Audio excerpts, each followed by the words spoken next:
Alright, you guys, I'm going to do a quick walkthrough of the area here.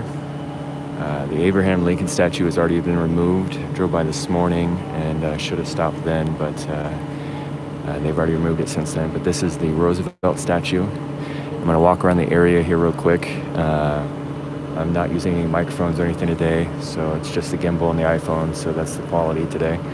But I'll walk around the area and show you what the effects of last night. So right now we're looking at the Teddy Roosevelt Rough Rider statue.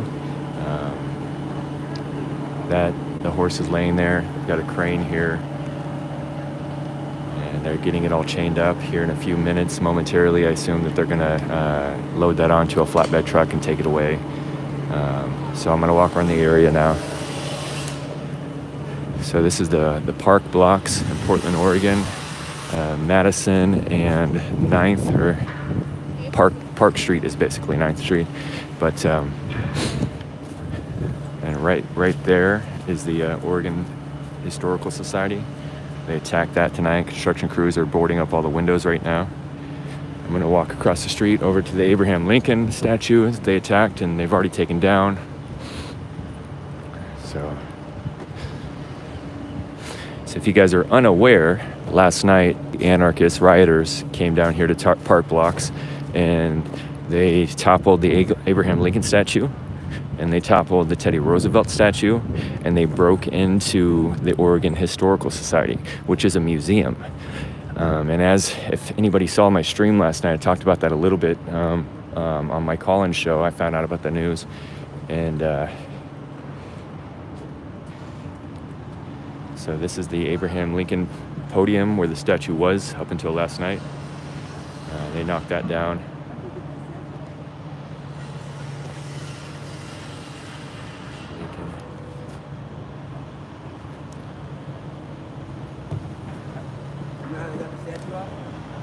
I think I wasn't here. I think they usually just throw a tow rope around it and pull it over. A couple hours ago it was still here, and it was laying down. I think right here is where the head was. You can see that dent in the ground. That's where the head fell and hit. But they already removed this one. They're getting ready to remove the Teddy Roosevelt statue up there in a little bit. They're chaining it up to get it with the crane.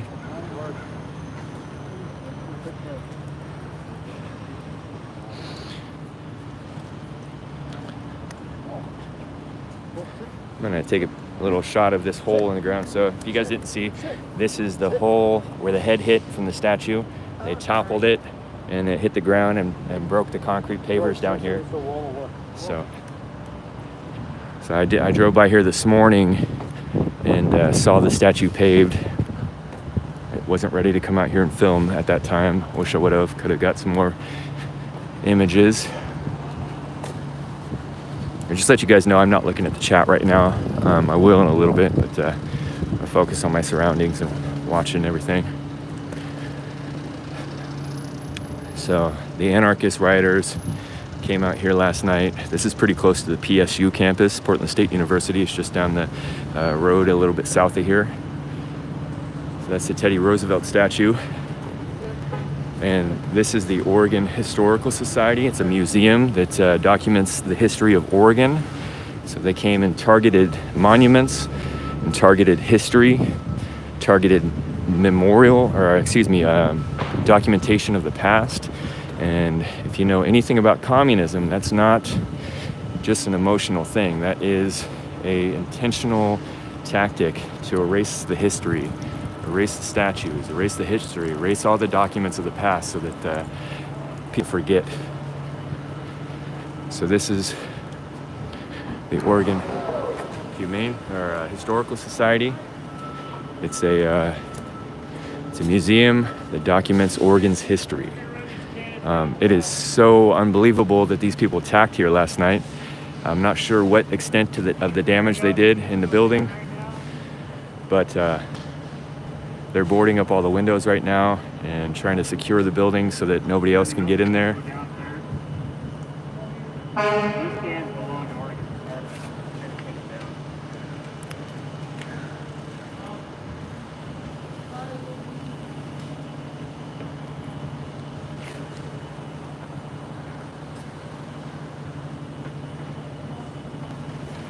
So they broke all the windows from what I heard, they went in there and looted it, but I also heard mixed reports on that, so I don't know exactly how much damage they did in there last night.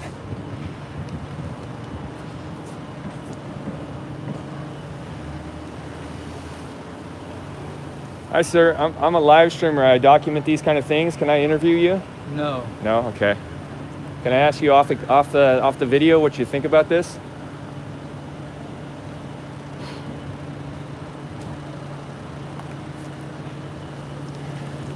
I'm all masked up and everything, so it's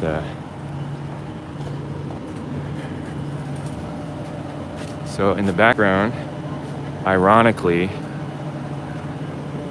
that is the Portland Art Museum right there. Yeah, I've lifted the statue up. And you can see that sign up there is blinking, love rules. Love is blinking, and then rules is blinking. Just kind of an ironic image there. So there's the Teddy Roosevelt statue. Train.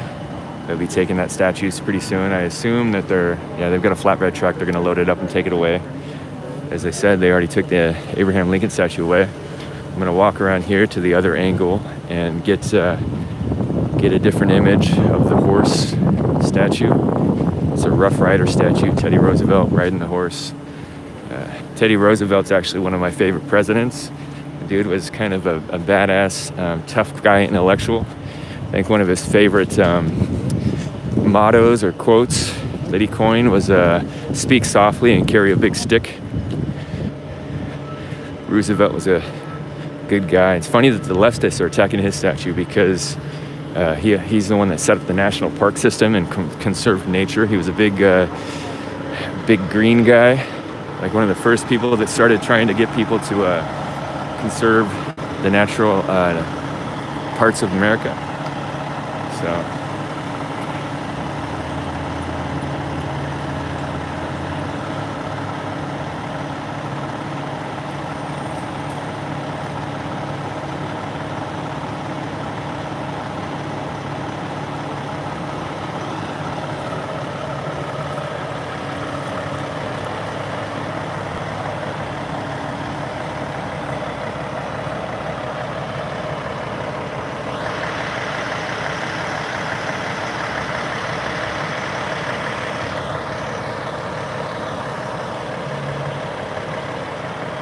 This is all in front of the Portland Art Museum.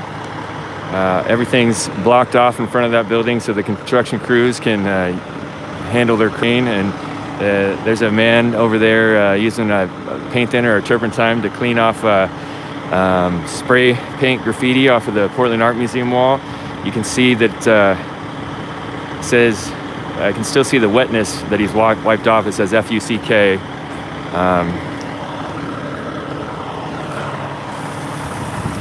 The caution tape just came down. I'm going to tie it back up.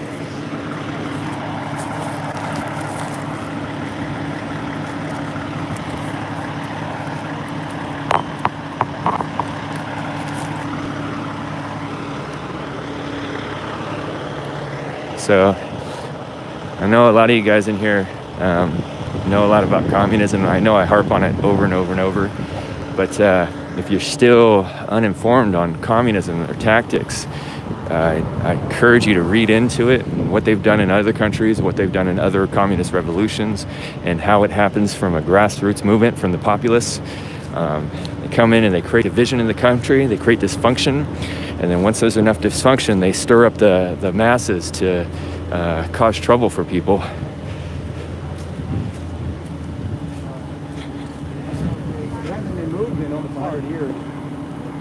Hey, what's up, Phil? It's Senator Hightower there, so I said hey to him.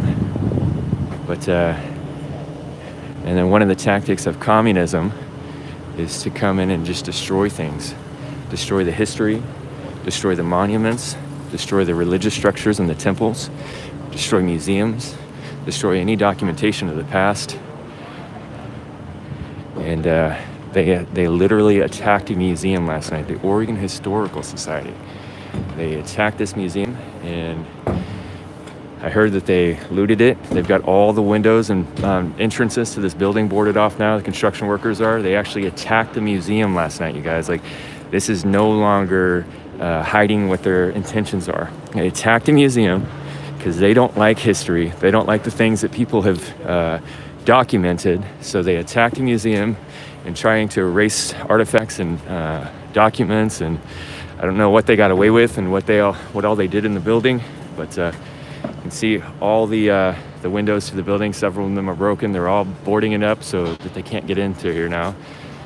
So I assume the museum was already closed due to the draconian Cape Brown COVID laws, but nobody can go check out this museum now and see the history in there.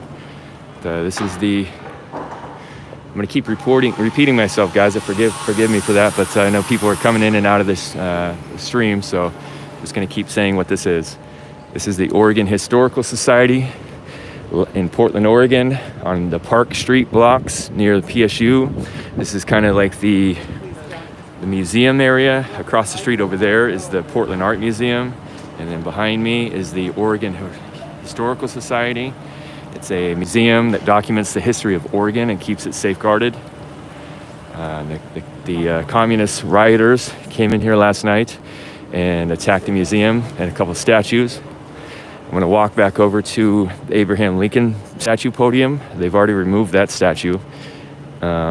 Pretty soon they're going to remove the Teddy Roosevelt Rough Rider statue. They've got a crane set up. They're rigging the statue right now to be able to be hoisted up onto a flatbed truck. But they're still working on that, so I'll film that when that happens. But across the street over here to the Abraham Lincoln statue.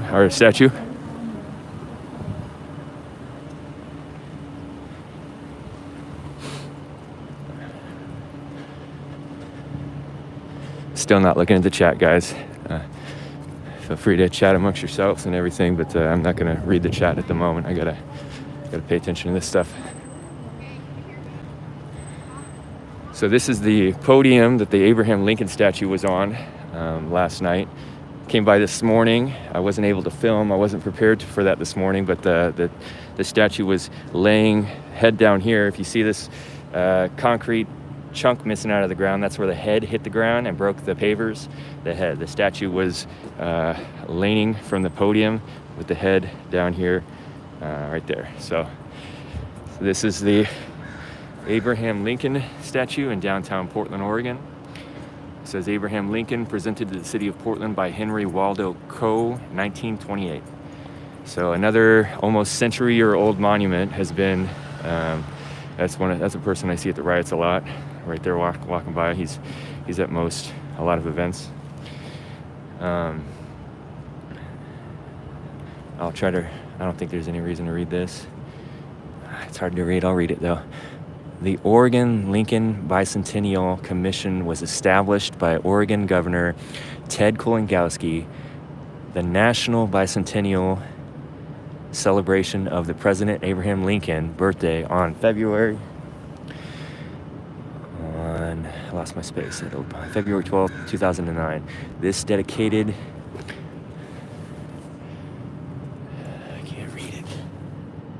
group of Oregonians brought together to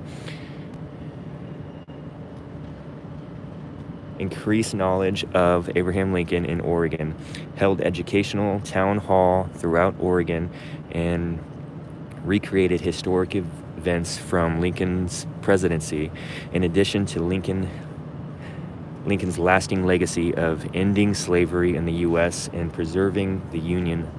The OLBC emphasized Lincoln's contribution to Oregon, his support for the Homestead Act, establishments of land grant colleges, and launch of the Transcontinental Railroad. Yeah. So if you guys are, what'd you say, ma'am? Can you get it? Are you able to photograph it? This happened. I'm live streaming. Yeah, that's where the head hit the ground. The head or the hand? The head. Well, that's where the top of the statue hit the ground. Something hit there. Yeah, I came by this morning and it was laying Yeah, I down. saw it too, but Yeah. another thing was 10 feet, and that's not including the base. So, I don't know where the head hit, but that looked like something that did some damage right Yeah, there. that's where it was laying this morning. Sad. Yeah, I agree. I'm live streaming right now. Can I interview you? I could keep you off camera. It can be just an audio interview. Just want to hear your thoughts about this. I think it's just sad. Yeah? It's just sad. It's sad. Yeah. It's a beautiful city and they're destroying it for no reason. I mean, well, I shouldn't say for no reason, but whatever their reason is. Let me ask you this question. So a lot of this stuff is being done with the motivation of the ideology of Black Lives Matter. Abraham Lincoln was the president that brought the war to emancipate the slaves. He signed the Emancipation Proclamation, and they toppled his statue. I know. And what did Roosevelt have to do with it? Just their idea that everything's white supremacy and the United States is a tyrannical system of racism. And So, well, I'm not going to apologize for whatever our great-grandfathers did. yeah, I think Roosevelt was a quality guy. If we want to have a better future, we're going to have to let the past go. Yeah. A little bit. I mean, I think so too. I agree. How far do we go back? Do we go back all the way to the cavemans? Yeah, we try to right every wrong that's ever been done. Yeah. We've been at war with each other ever since the beginning. Yeah, human nature, man. It's But anyways, it's a beautiful city and it's nice to have nice things to look at. yeah, I agree, I man. miss that. Yeah, thank you for your words, man. I'm on the same page with you. So, people have put flowers here. I'm going to read the little note here. It says, "I honor and love, in honor and love for Abraham Lincoln." See, I think these statues are going to piss people off. There's a lot of people out here that aren't rioters today, out here just kind of looking at this, and they all seem to kind of be in awe. People are pretty mad. Try to interview this man here.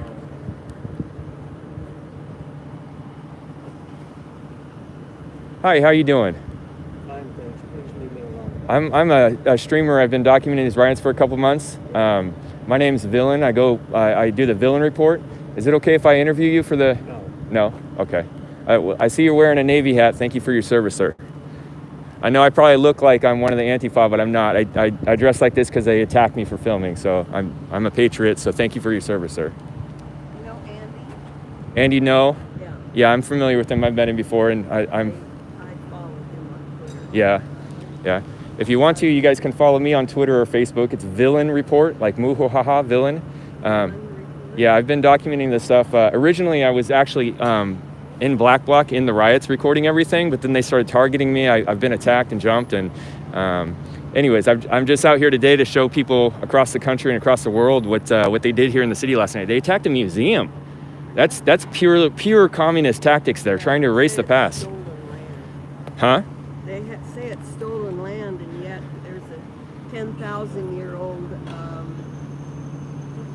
sandals in there that they have found at Fort Rock Yeah.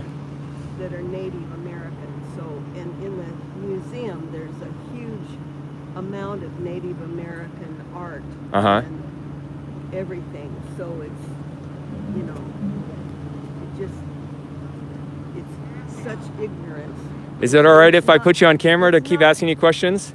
Can I interview you? Great, thank you. It's not ignorance. It's pure hatred Yeah, for what we know and what we do and for our country. I agree. It just, they have no, you know, to say that fuck history is just so amazing because they have no regard for history. Yeah, not even just the Oregon Historical Society that got attacked, but they didn't go into the Portland Art Museum, but they did spray paint on it. They wrote F something on it. Yeah. It's just a complete disrespect for our past and our history. Well, we have a huge amount of exquisite Native American art that we treasure, and many of the American artists that are native are here in this town, and the community supports them in a very large way. Yeah. And so, you know, we are in a changing world, and we're in an end cycle of another civilization. Yeah. So it's just important to keep that in mind and to always just realize that we will get through this because we have love in our hearts that we're going to go forward in the right way. Is it okay if I adopt you as my grandma? You seem like a very sweet lady. You got a lot of hope to offer there. Well, you know, I have a daughter that actually, You know where I'm going with this? No. we were the second family into Canada from France, and she thinks that they were white terrorists. So, you know, She died in every 1969. family has people in them She had my that, mother in 1932, you know, at the age just- of 42. they've been converted, And- they've been programmed. They've been programmed through the media. All the media is Because lies. it's whitewashing of the real history. They're all owned by Because 6 America, corporations, my grandmother, you know, was and partially they get a raised by script the every last morning of California what to Indian say, tribe, the Native every American single tribe, one of them, and all lived the in Willamette Valley newspapers. for 10,000 So years. that's I have a why picture of them. we've Would you like had to see go it to sometime? alternative Now, my grandmother media died when I to was get 10. any truth at all. Yeah. Well, And having I'm studied sitting for watching 40 this. years, It's not it's just just you. important It's to about what's happening to be keep sane and because I'm against the to know that destruction we will of come through this anything. I agree. in the light. Because Yes. you want to put up a So work thank for you. yourself. Thank you for sharing your wisdom there. People in there's a chat. This is a live stream, so there's people chatting, and they all like you. They like what you're saying. So, well, thank you, ma'am. Yeah. Well, you have a good day. Have this lineage.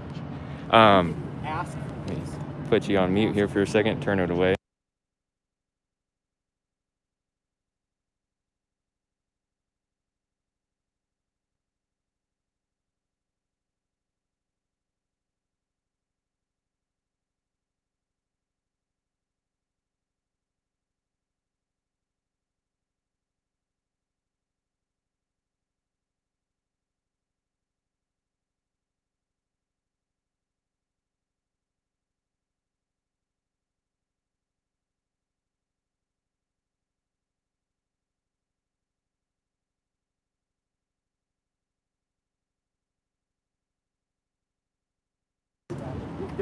All right, she was giving me private information there, so I didn't want to put that on the screen. Hold on a second. Technical difficulties, as always. No, it actually isn't. You don't believe in systemic racism? No, I don't. Oh, really? That's because a white man coming from a You're white racist by man. saying that, madam. Coming from a white man, you That's cannot total sit there and say baloney. that there's not systemic You're being racism. racist by telling him what he can and cannot No, think I by don't. because of the color of his skin. You just said No, coming from a white Coming man. from a white man, you cannot sit and say that there is no systemic Look, I'm not going to racism. pull out a gun. I'm going to pull out a picture, okay? Because I love you. And this is why I would say this. So coming from a white man, you can't say Look, that that's there's not That is so systemic racist for you to tell people what they can and cannot say because of the color of the skin. You are deluded and brainwashed. You're telling him what. Put me on camera. No, you're in a public place. You're on camera. Camera. You're in a No, public like place. you You're on said, camera. I know Okay. he's on camera, and I don't want this to be on me. Okay, I'll talk to you in a minute, Okay. okay? But I'd I'm like not- to come over here with you off camera. Because I care about you. You're like my son, you know? I'm not your son. You're not. I'm That's... 40. So I wasn't planning on doing much out here, so my battery is going, so I'm gonna just ran over here for a minute just to take some pictures. I wasn't even gonna live stream, but then I realized that they were gonna remove the Teddy Roosevelt statue, so I figured I'd live stream that. So I'm gonna walk over to the statue and see what point they are in the process, and then I'm gonna have to try to get a battery.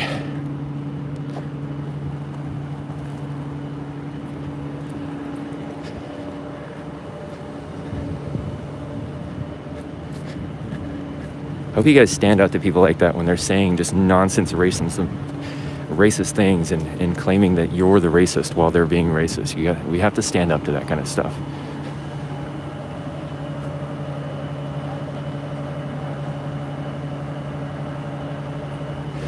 All right, got a couple minutes.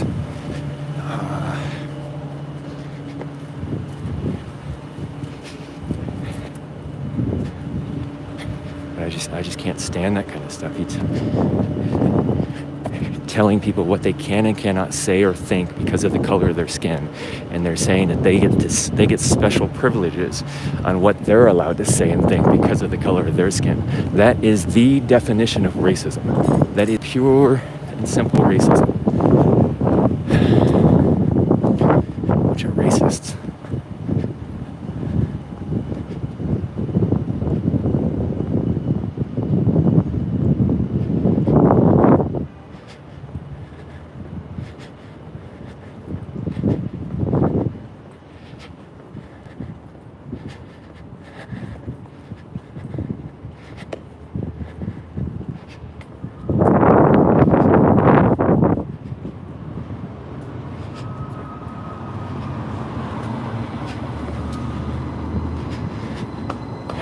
I'm gonna go. Didn't bring an iPhone cord with me. Wasn't planning on doing this. Unprepared. I go over here to Safeway real quick and get an iPhone charger. Hook it up to use the battery off my gimbal.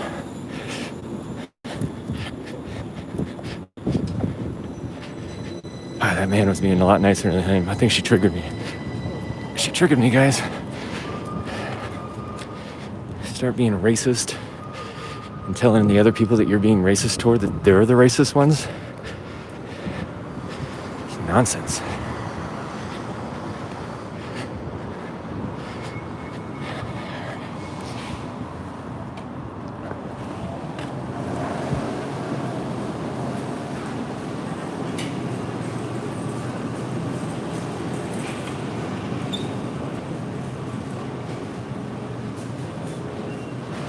Excuse me, where can I find an iPhone charger? iPhone charger? Let's see if we have it.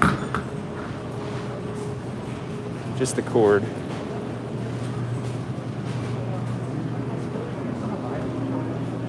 have what? A lightning cable for iPhone. If we do their, you know, that little side panel? Yeah. One more. And then, All right, thank you. Appreciate that, man. All right, thank you.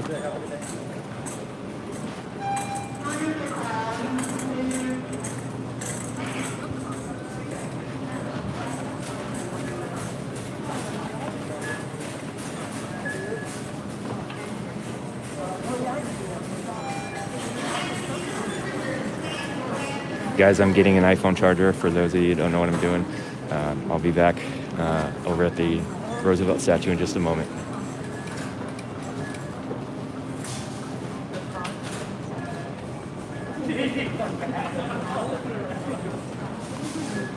Put this down for a second while I get my product. Welcome.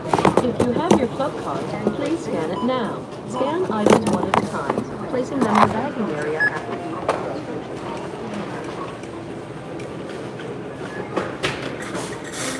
If you have your club card, please scan it now. How? Your total is 40. Please wait. System processing. Follow the instructions on the pin pad.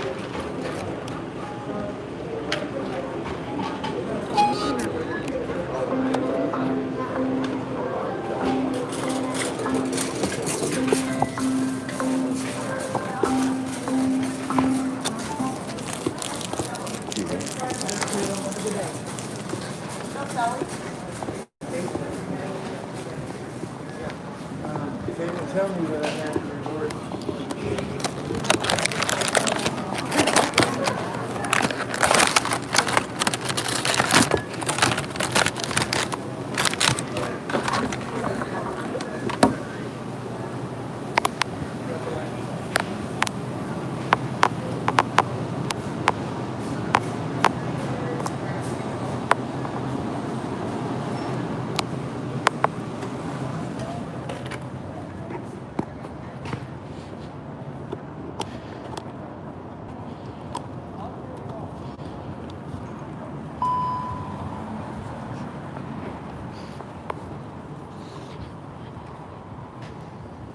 All right, so I'll lose some of my gimbal abilities for this, but I got power. Get back over and try to interview that man that was dropping truth bombs on her. Got a $5 super chat from Head Honcho. Thank you, man. So stay safe, man. Thank you, buddy. I appreciate that. That's helped me pay for part of my iPhone cord that I had to get. Thank you, bud.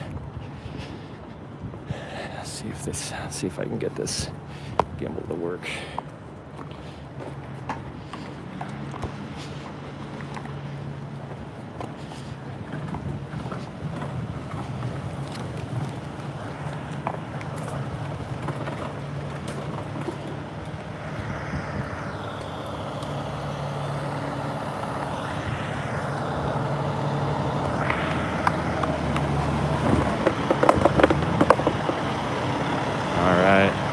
I don't know if I should film from here where you can see the statue or on the other side of the podium where you're going to be able to see it in the air. I think I'm going to film from here, and then once they get it in the air, I'll run over to the other side.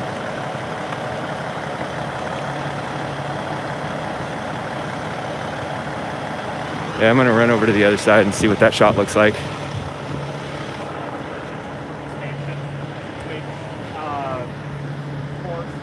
I got 2 more super chats. Rochelle, $4.99. Keep speaking truth. Thank you, Rochelle. I appreciate that. And John Gray, $5 super chat. Another 5 towards your cord. I know Apple is overpriced. Thank you, guys. That's $15. That covered my cord I had to go buy. I appreciate that, you guys. Thank you for getting that for me.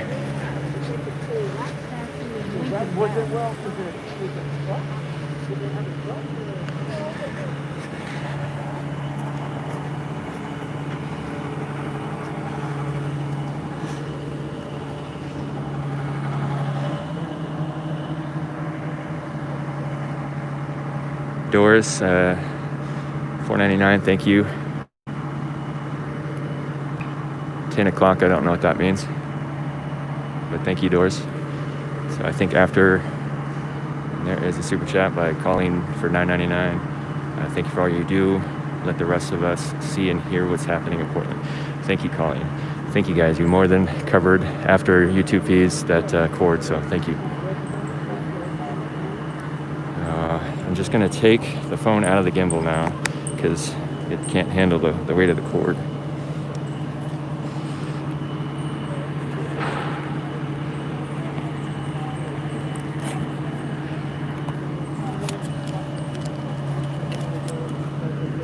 Hold on a second, I got to put my gimbal away. Hold on.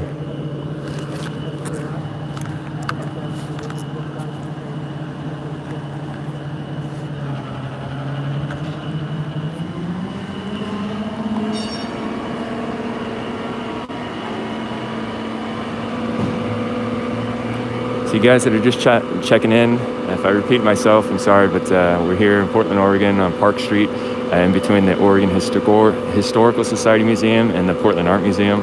What we're looking at right now is they're about to remove the Teddy Roosevelt Rough Rider statue. This is Teddy riding a horse. Last night, riders, communists came in this area. They attacked the Oregon Historical Society Museum and looted inside of it.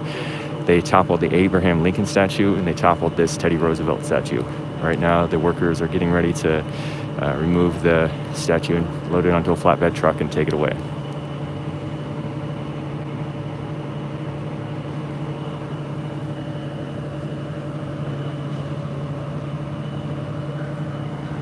I'm going to keep an eye on this. This looks like it's going to take a couple more minutes and find that guy that I wanted to interview. I will. I think we got a few minutes. A couple Antifa people in the area filming me. But see if he's probably not over here anymore. Imagine he's over here somewhere by the Teddy Roosevelt statue.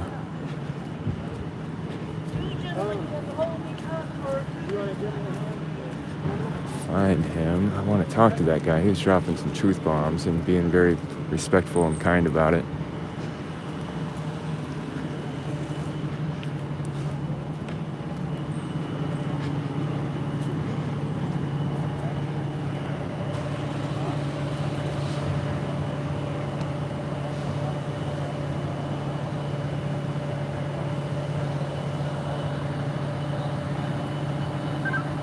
Jocks 5C since $10 super chat. Thanks, man. I appreciate that.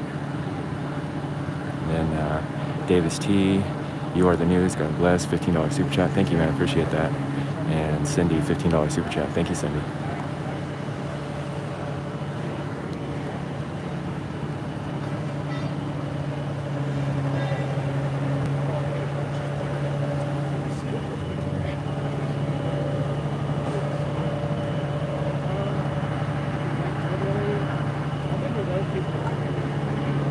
All right, getting the lift straps tensioned right now. I can't believe they toppled the Abraham Lincoln statue. The dude was the guy that signed the I can't say it. Emancipation Proclamation. There we go.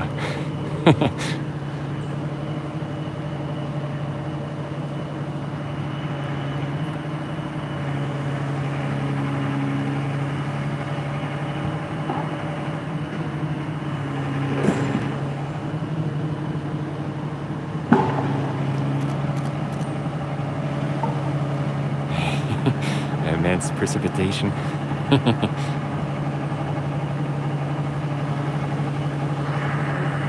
So guys, if you're new to my stream, please like, subscribe, and follow. You're watching me on YouTube, The Villain Report. Please like, subscribe, and follow. You can find me on Twitter, Villain Report. You can find me, I'm gonna try to put my gimbal back on, see if it'll, sorry guys, I wasn't prepared today at all.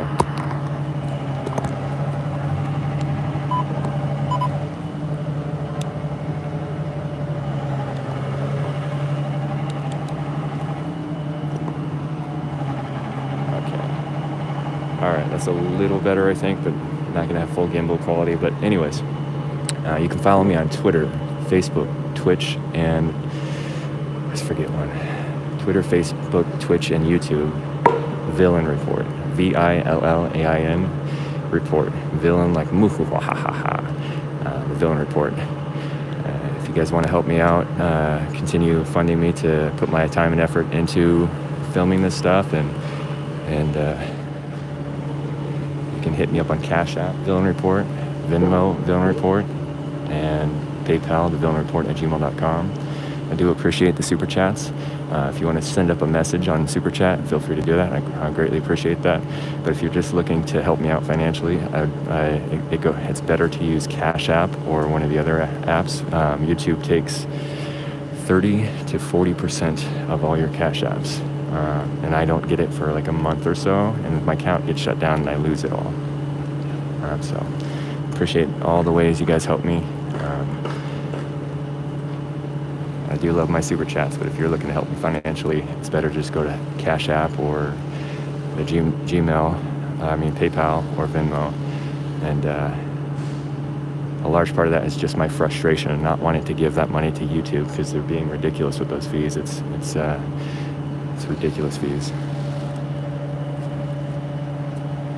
Yeah, it's 30% right off the top that YouTube takes from the super chats, but then they also take the processing fees and plenty of other fees, and usually it works out to be about 40% that they take.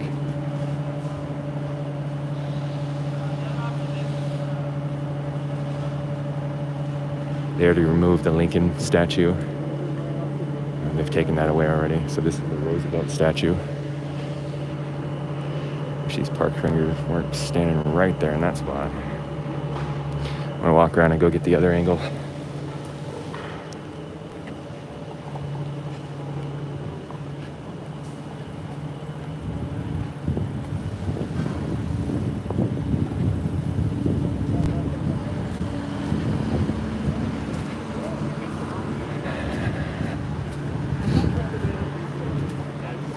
Where's this gentleman?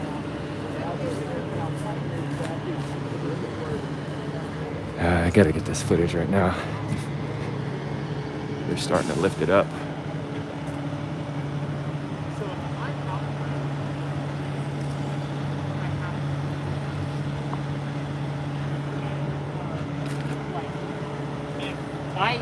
I'm the only person allowed.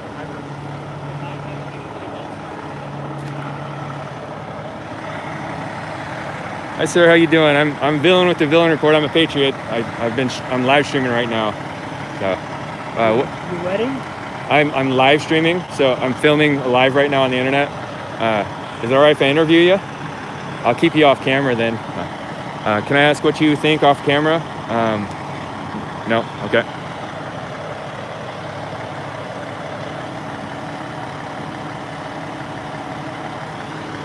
Honestly, with the climate in Portland, it's pretty ballsy to do anything, speak out against anything here.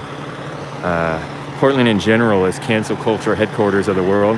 So we got some land back for Biketown. So America did not steal any land. In the age of conquests, all the cultures in the world were conquesting each other and fighting for territory. We've since become a better world, and the age of conquest is over, but the land was not stolen, it was conquered. A $5 super chat, you're doing a good job, Glenn Lambright, thank you so much. That whole talking point about the stolen land is a bunch of BS. It wasn't stolen, it was conquered. And the Native Americans were conquering each other's lands and having territorial disputes nonstop. It's not like they were these peaceful indigenous people that they're made out to be. Look at the history of the North American natives. It is war and genocide and atrocity after atrocity.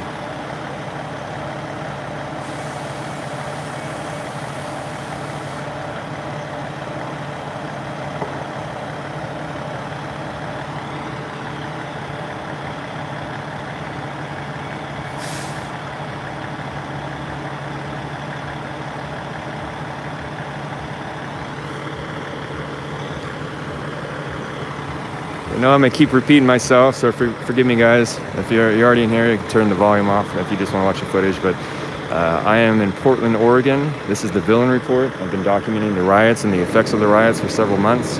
This is on Park Street, in between the Portland Art Museum and the Oregon Historical Society. Last night, rioters, communists came in here and attacked the Oregon Historical Society Museum. They broke all the windows and entered the building. I heard that they stole stuff from there. I'm not really sure on the exact details of that. They also toppled this statue, which is the Rough Rider Teddy Roosevelt statue. They toppled that last night, and they also toppled the Abraham Lincoln statue. The movement that claims to be for Black Lives Matter toppled the presidential statue of Abraham Lincoln, the man that freed the slaves, the man that led a war against half the country in order to end slavery. And they toppled his statue. If you think it's some virtuous ideology that they're claiming, that's a bunch of BS. They're trying to erase history. That's why they attacked a museum. That's why they attack monuments. That's why they attack statues. They're trying to erase history and change the narrative of the past. They're trying to make us think that our ancestors were evil, conquering tyrants, or conquistador kind of types. Our ancestors were the winners of the age of conquest. The Western culture lives today because our ancestors conquered the other. Hi, how you doing? Hey. We're trying to. Guy over the other side? Huh? You're the guy over there? Yes, sir. Sorry, I got a little bit upset with her. I'm tired of people being racist and then calling other people racist. There you go. Yeah. How old are you? I can't tell. I can't. I don't. I'm anonymous. I'm Villain Report, so I don't give too many personal. Villain Report on Twitter, Facebook, YouTube. Okay. Yeah, I've been documenting this stuff for a couple months, and I keep anonymous so they don't find out certain details about me and make my life more horrible. Oh, gosh. But so you're just kind of like agnostic about what's going on, or how would? Me? Yeah, I don't know. I mean. No, I'm 100% against this. I think this is a communist revolution, and I'm against it. I love our country. I'm a patriot. I do think that we can keep progressing. I think that we can keep getting better, and we can, what's the Constitution say, towards a more perfect union? It doesn't say towards utopia or perfection, but these people think that we can create utopia by tearing down our country. Oh, man. This today marks a change. I mean, they've done statues before. I saw the George Washington statue the day Yeah. after that. Yeah, they've done statues before, but they've never attacked a museum. That's right out of the communist playbook to destroy our history. Yeah. And then the Abraham Lincoln statue, the guy that freed the slaves, come on. Yeah, they started quoting the Gettysburg Address to that woman over there. And of just defended it. Yeah, You and know? I just want to make sure, I think I already said it, but I want to make sure I'm live streaming right now. Okay. So there's like 1.3 thousand people watching right now. Oh, so, cool. all right, great, Yeah, great. yeah, Just wanted to make yeah. sure you knew. Yeah. Okay. Well, I just want to let everybody there that's watching you know that, you know, my great grandfather was a fellow by the name of Alexander Kirk, and he came over on the Oregon Trail in like 1845. And Can his we step cabin- over here so yeah, I can get you in the shot, Ann? Would you mind standing right here? Sure. And I'll let them keep watching Teddy Roosevelt back there. So he came over on the Oregon Trail in 1845, and you know, they thought they were coming to God's country when they came to the Willamette Valley, because that's what they heard. And he built a cabin down in Brownsville, which is Brownsville now, but it used to be known as Kirk's Ferry. Kirk's Ferry was his ferry that he ran across the Calapooya River to help the farmers, you know, grow their crops here. And he had a son, and his son was Thomas Jefferson Kirk, and he was the first Caucasian, let's say, you know, born in the Northwest. And I just happened to be that. This is no big deal, you know, but, you know, it just, I'm a proud American, I'm a proud Oregonian. I want everybody to do well in our country. You know, this should be a land of opportunity for everybody. I don't want a country where, you know, everybody has to grab onto a rope that's dropped down to them and hang on like a giant government. You know, I want a kind of a ladder situation where everybody can climb that ladder. Everybody has an opportunity to succeed and climb as high as they want to go. And you know, so that's kind of where I'm coming from. Right on, man. I'll say Yeah. one thing to interject Yeah. on that. You said that it doesn't really matter what you're telling your history. It does matter. That's It does, it exactly does. what they're attacking today. They're trying to attack our history and trying to Sure. make her feel guilty about our ancestors. And Sure. you have a lot of pride and respect for your ancestors, and that matters, man. I came down here today because I heard about this, you know, this act here in the park blocks. And they were saying it was about Indigenous American Day, and yeah, I think tomorrow is Columbus Day. Well, this is a picture of my grandmother. I think today, is it the 11th today? I think it's, I can't remember. I think today is Columbus Day. Yeah. So I had this picture of my grandmother with old Indian lies, is what she called them. And that's a picture of my grandmother in 1897 with the last of the Calapooya Indian tribe here in Oregon. And yeah, I just think that you know, our history is not black or white, but gray. You know, it's like there's always a story there that didn't get told,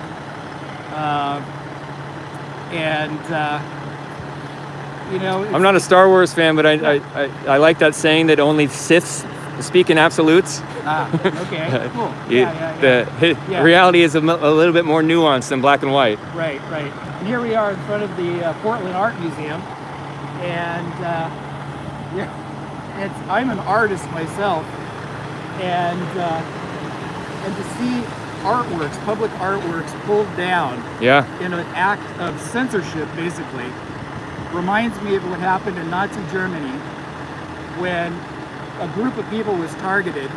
You know, basically artists that didn't adhere to the Nazi ideology of beauty. Yeah. And they were made fun of. They had a huge art show that people went to mock them.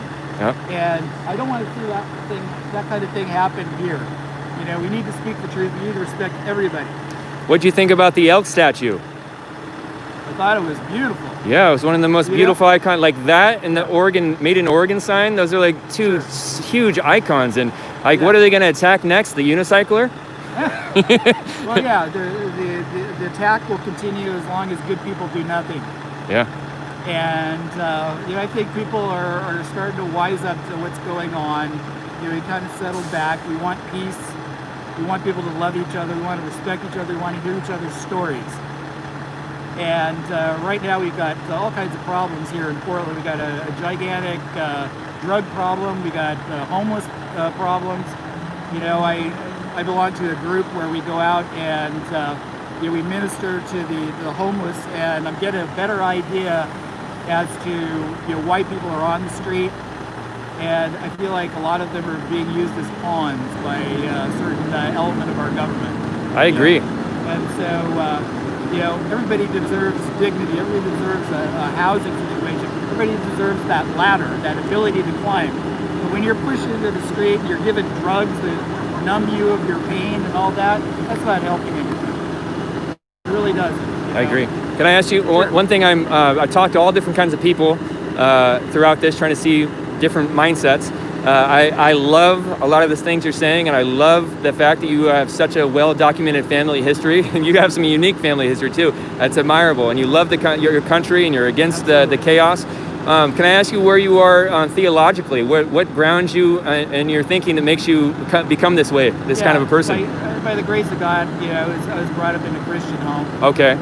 And I read the scriptures. I realize that people have dignity because God loves them. And I was having a conversation with the lady earlier, and she wanted to think the government gives them their rights, but they don't. It's not. It doesn't come from. Our rights don't come from the government. Yeah. They come from the fact that we have you can believe in a higher power. You can believe in Jesus if you want to. You can believe in, the Hindu gods if you want to, I suppose, and you would still have the makings of what it takes to be an American. Yeah. It's just like God, you have that potential to know that God loves you so much. And about that, the rights coming from the government, a lot of people don't know that there was actually a big dialogue back and forth when they were putting the Bill of Rights together, and a lot of the statesmen were arguing against doing it, not because they didn't want to give people rights, but they didn't want to cast the idea that their rights came from the government. They are inalienable rights given by God, but they actually almost didn't create the Bill of Rights because they didn't want the government to be able to, in the future, say that your rights come from us. Right. Yep. Right. Well, it's that. I mean, as soon as you give up that idea that your rights come from a higher power, it just opens up all kind of avenues to tyranny. Yeah. And if there's anything I want to say at that point, that's it. Yeah. We don't need to be ruled. We have individual rights. We have individual liberty that we need to protect. And coming down here and seeing Teddy Roosevelt here toppled. God, it's just ironic because it's Columbus Day, and I remember seeing a history book, and during 1962 when the big storm came here, it was called the Columbus Day storm, and it actually blew over that statue. It wasn't the first time it's been toppled. It's one act by nature, another act by man. Isn't that interesting? So. Yeah, I don't know if there's anything I have to say, but yeah. What do you think about the fact that they targeted the Abraham Lincoln statue? Ooh. Do you think that they did that on purpose, or do you think that they just didn't realize what the statue was? Well, I think they knew what the statue was. I think they knew who Abraham Lincoln was, but there's a crock of disinformation about the great emancipator. Yeah. A lot of people during his day thought he was a tyrant, including the guy that assassinated him. Sic semper tyrannis. Exactly. Yeah. There was a battle for labor, I think. It's like slavery. Was it all about slavery? Was it about something else? I don't know. I wasn't living at that time, but let's have a discussion about Abraham Lincoln. If you're being told one thing, let's get our history books out. Let's get the original documents out. Let's look at anything we can, get to the truth. Yeah. Because the truth is going to set us all free eventually. Right on, man. Yeah, it's a sad thing. It was a very dignified statue of Abraham Lincoln. The statue of George Washington that was pulled down earlier this summer. That was something that goes back to my earliest memories. I had an aunt that would drive by there when I was a little kid in the early 1960s, and she would say, "There's Georgie Porgy," And I went there the next day, and there was Georgie Porgy on the ground with an American flag burnt on his back. Yeah. That's crazy. And all kinds of misinformation about history scrawled on the statue and the pedestal. Yeah. So, it's like round up the usual suspects, I would say. Yeah. And, We'll see how things work out in the long run. One thing that was interesting about that statue, I went there that night after, just shortly after it happened, and there were several people I talked to there. There were some people from the neighborhood there, and some of those people weren't even fans of the U.S. government. They weren't fans of Washington, but they were mad that that statue got toppled because that was an icon in their neighborhood. Sure. They said in Halloween they dress them up like a pumpkin. They decorate it through different parts of the year, and they were mad that people came in their neighborhood and destroyed iconic symbol in their neighborhood. People that didn't even support what that statue stood for were mad that other people were being tyrants in their neighborhood. Exactly. Yeah. That makes perfect sense. I mean, it's only a matter, if we let this continue on, it's only a matter until this comes to your neighborhood. Yeah. It's just like, they'll come from, I mean, what's the old, I can't remember the famous quote by the man that, said that first they came for me, they came for the Jews, then they came for these people, Yeah. they came for the homeless, they came, all these people, but eventually there was nobody to protect me when they came for me. Yeah. So if we all shut up and do nothing, this is our destiny. Yes. It would be a sad destiny. You're preaching truth, man.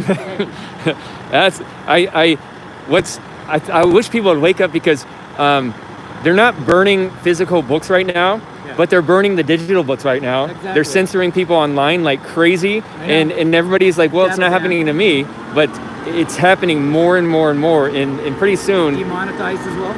I just was dealing with a tweet this morning. So somebody put out last night, the Antifa put out a tweet last night. They were targeting me and saying to carry a Bluetooth speaker around because all I have to do to get my stream demonetized is have enough of copyrighted music in the background. So they come up and they'll just play music in the background, which is nonsense because legally I can have clippets of that in the background. It's fair use. But because they perform report campaigns, they'll get 100 people or so to report my thing, and then YouTube will just do it because I don't have lawyers and a powerful entourage of legal staff to take on YouTube or the other tech platforms. That's one of the way the tech platforms are censoring it and saying, hey, it's not our fault. But hopefully Donald Trump is going to sign a executive order declaring them publishers or platforms and holding them accountable for which ones they choose to be. Yeah, they're covering up a lot of other crimes as well, and I think that's one of the reasons why they're dug in their heels.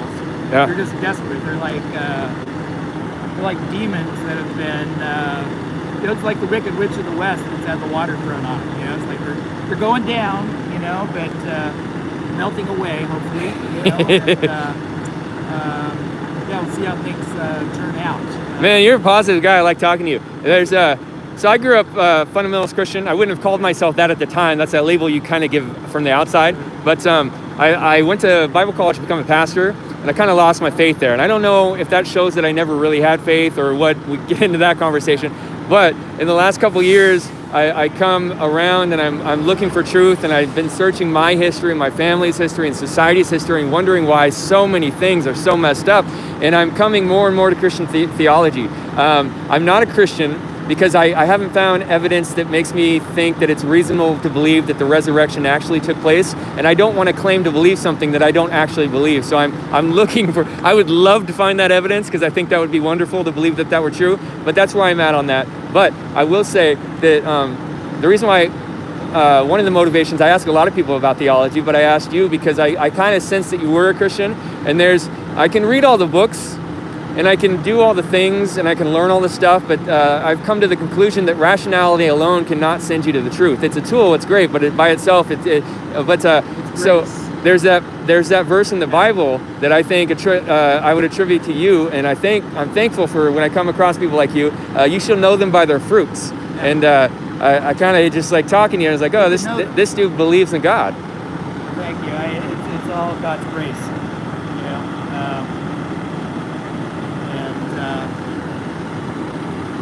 we still on? Yeah. Okay. Yeah.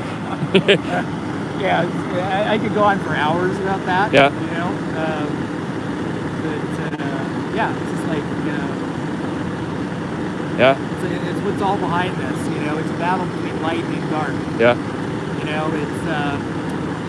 It's the president, Donald Trump, was sent a letter by a Catholic archbishop named Vigano in the past few months, and he tweeted about it. And he talked about this battle between the light and the dark, and how what's happening in America right now is happening all over the world. And You know, he mentioned two words, solve et coagula, you know, to dissolve something and to reconstitute it into something else. It's kind of like the Latin for what they're trying to do here. The Catholic bishop said that? Yeah. That's scary. Do you know the statue of Bahamut? Oh, I know, yes, but he was quoting that because that's what's on the arms of that. Okay, he wasn't. But Okay, not promoting it. okay, He was okay. saying You President scared the Trump- snot out of me he was right there. saying- He was saying, President Trump, this is what's happening. This is the dark that is working all over the world right now. Wow. Solve et coagula. It's Baphomet. You know, it's like it's demonic. what's Wow. happening. And you know, the president you know, said that hey, this is something everybody should read if they get a chance because he felt like it was right on. What was the bishop's name? Vigano. Vigano. Yeah. I'm gonna be doing some reading on that later. Yeah, please do. And yeah, he's you know, the Catholic Church is in all kinds of turmoil and corruption right now, and you know, there's a remnant, you know, and I think Vigano is one of those people, and he's trying to do right by what's happening. Yeah. But you know, we'll see what happens with God's grace. You know, it's all we can do. As a Christian, what do you think about this idea? There was. It was weird when I finally admitted to myself that I didn't believe in Jesus. I wasn't rejecting Jesus because I didn't believe him. I was just admitting to myself the state of my heart, and I said it out loud in my hotel room one night when I was on a trip, and instantly it was kind of like Paul, and like I felt like scales fell from my eyes, and there were a couple of verses that popped in my head immediately that I never understood before, and I instantly understood, like, oh, I can see the meaning in that verse now. But there's another verse like that I never understood when I was a Christian, but I think I understand it now. There's the parable of the mustard seed, and he talks about a mustard seed is actually a small little bush. And he talks about it growing up into a great giant tree, and the birds of the air and the beasts of the field come and flock to it. I think that is the Christian church, and it fractured, and Protestant movement and the non-denominational movement. So the Christian church is so fractured. It's this big giant thing in the whole world right now. And there's the beasts in there, and then the birds in there. Like the evil people have gotten into it. Is that an accurate interpretation of that parable? Sure. Yeah. I mean, you know, my background is Catholic Christianity. And you know, during the Second Vatican Council in the 1960s, you know, Pope Paul VI just felt like, listening to what was being said at that council, that the smoke of Satan had entered into the church. You know, and from that point on, we've seen all kinds of division, all kinds of corruption, all kinds of evil stuff. You know. Yeah. And you know, but there's still good. You know, just like there is in any denomination you want to say. You know, being just a human, you know, I can't figure it all out.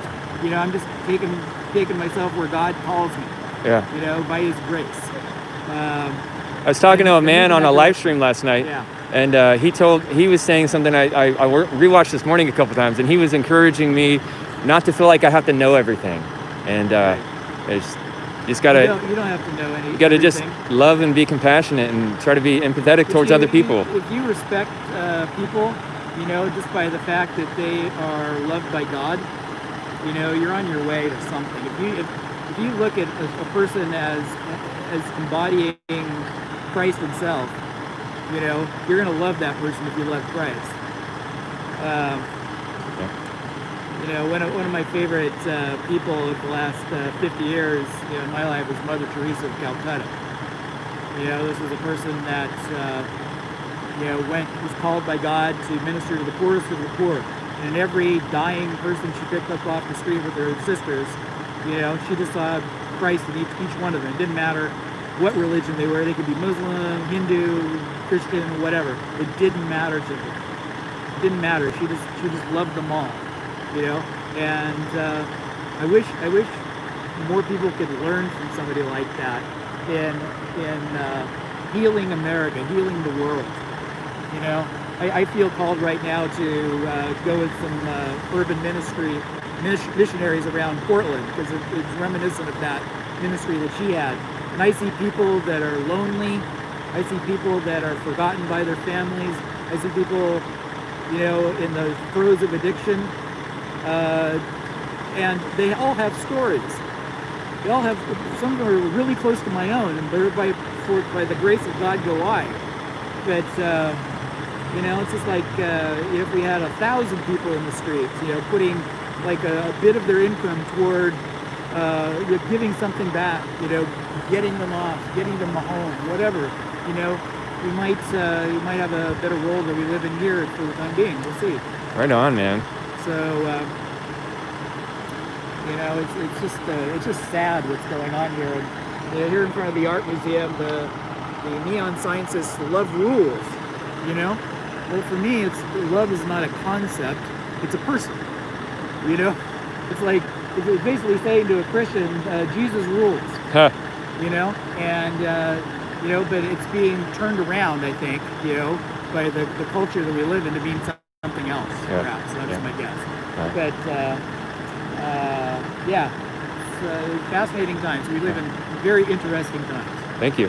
I'm going to wrap this up because I might have to run around and get another angle here in a minute once they start lifting that. Yeah. But thank you so much for talking to me. I really enjoyed talking to you. I'm going to ask you a question off the camera here for a personal thing real quick. So I'm going to mute the microphone just for a second, guys. For some reason, it's not letting me mute the microphone. There we go.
All right.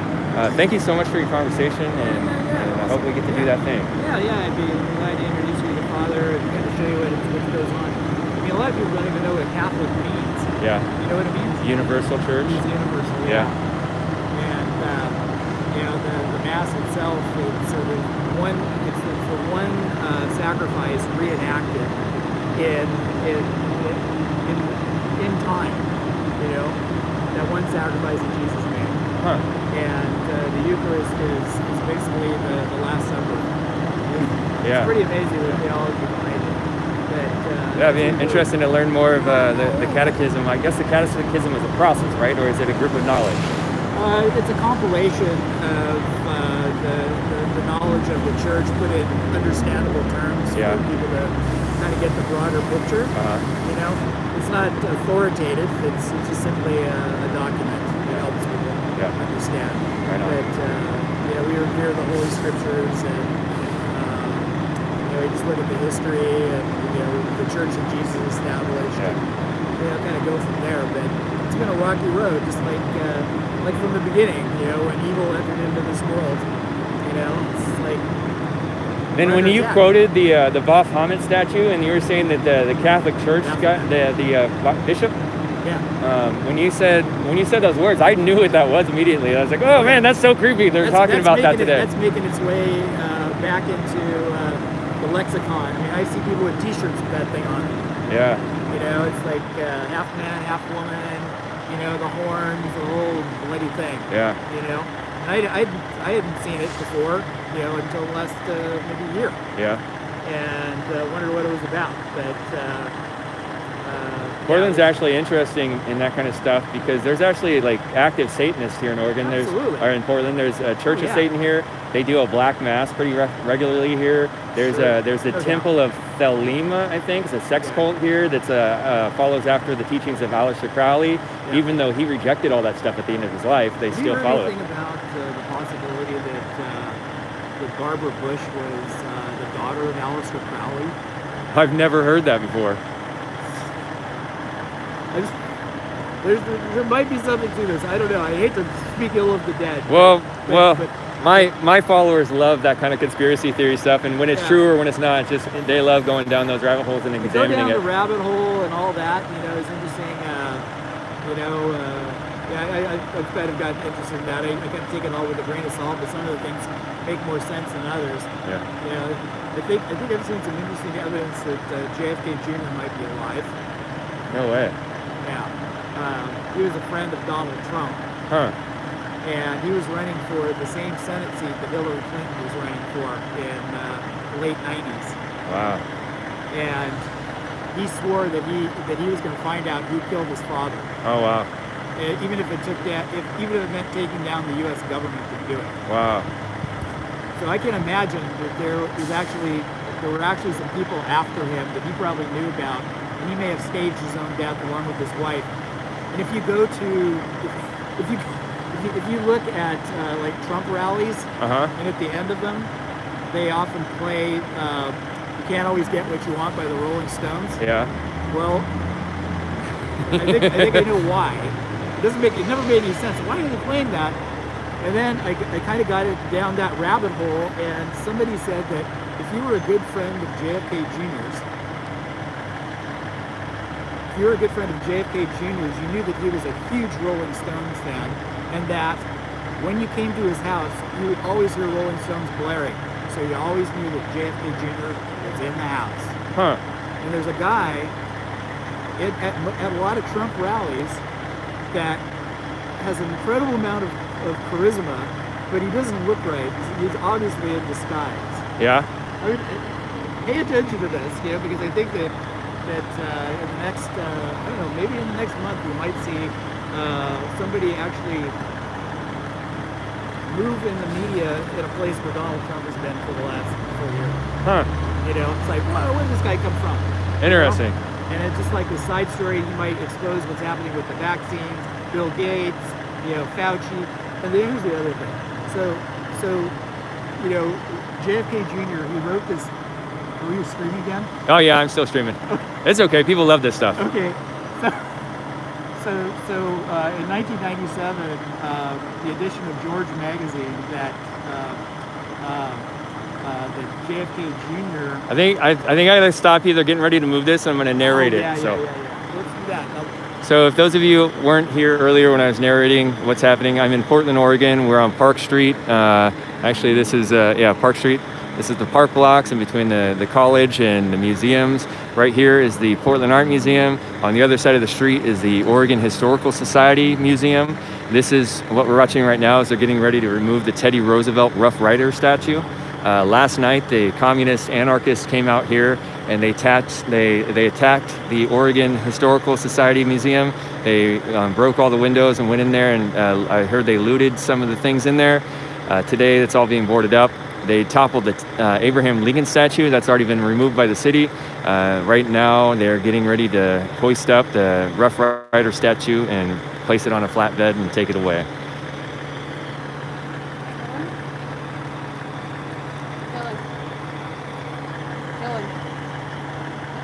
Hi. Hi, I'm buying your iPhone. Thank you. cord. Thank you so I much. didn't have a lot of cash. Well, thank you, man. Do you want to be on stream? No. No? Okay, I'm Thank gonna give you back to you. Got the blue and cowboy stuff. Thank you so much. I appreciate that. Thank you for all you do. I love Thank you, man. Thank you. As a patriot that just came up and gave me a little donation for my iPhone cord I had to buy. I came out here just to do a quick film this morning. I wasn't going to do a live stream, and then I didn't have enough battery, so I had to run over to Safeway and buy a film, buy a iPhone cord. She knows who you are from Yeah. the stream and all? Yeah, she said that she knows, because some of the stuff I film now is the Back to Blue events and the Patriot rallies. I went to the Proud Boy events, and I interviewed some Proud Boys and showed that the idea that they're racist was just ludicrous, because they have many people of color in their ranks. I interviewed a couple black people, and the leader Enrique from Miami is a Puerto Rican, and anyways. Oh yeah, I kind of go back to that event.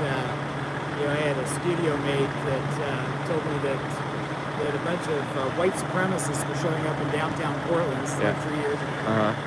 And I was going, what? And I looked in there, I looked up on who these guys were. It's like, what? Christian guys? It's like patriots? Yeah. And I come down there, and they were all in front of like the city hall, right? Huddled around there. There were like 10,000 people there screaming at them. Yeah. But it's like everything's being inverted. Yeah. You know what I mean? Just like that lady that was telling you, she was telling you what you could and could not think or say because of the color of your skin, while she's calling you a racist. It's a thought crime. It's just like, is this an upside down world? It's a thought crime. Yes. Think like me, or it's like it's classic brainwashing and shaming. Yeah. It's what Mao did. Didn't he do it? Oh yes. The Black Lives Matter fist. Sure. Is the Black Panthers fist. Yeah. And that's the People of the World Unite fist. The first time you see that is in like 1919 in the Russian Revolution by the Bolsheviks, or against the Bolsheviks. Oh, yeah. No, from the Bolsheviks. I get my terms mixed up. But that Black Lives Matter fist has nothing to do with Black Lives Matter. That is the communist fist. Absolutely.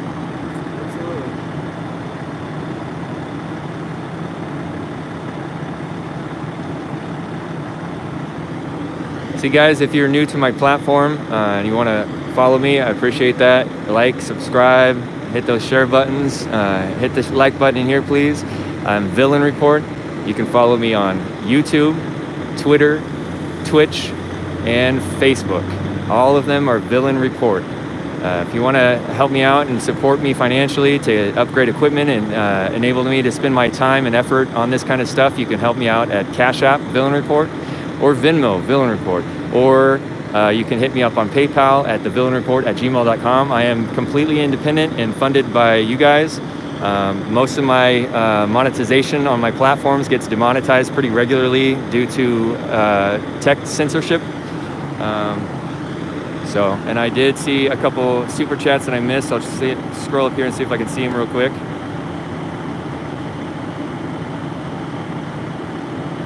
And I want to say about the super chats again. Thank you so much, you guys. If you want to use that as a bulletin board and get a message to me that comes up on the screen, that's great. But if you're just trying to help me out financially, it is better for me and better for everyone to use Venmo or Cash App or PayPal. Cash App is my preferred. YouTube takes 30% off the top of super chats, and then they also charge fees, which brings it up to about 40%.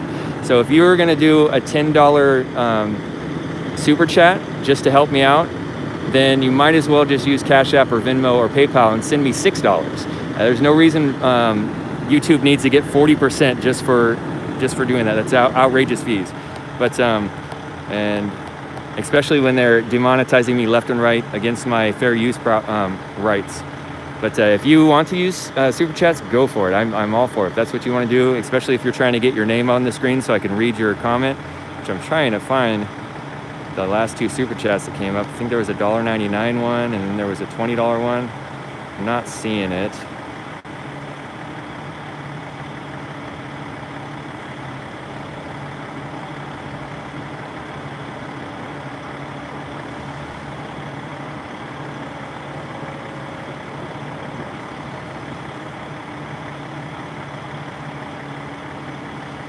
All right, guys, I'm sorry. I can't see those super chats right now. It won't let me scroll up far enough. If one of my mods is able to see those and quote what they wanted me to read, I'll read that off real quick. If is MM in chat right now?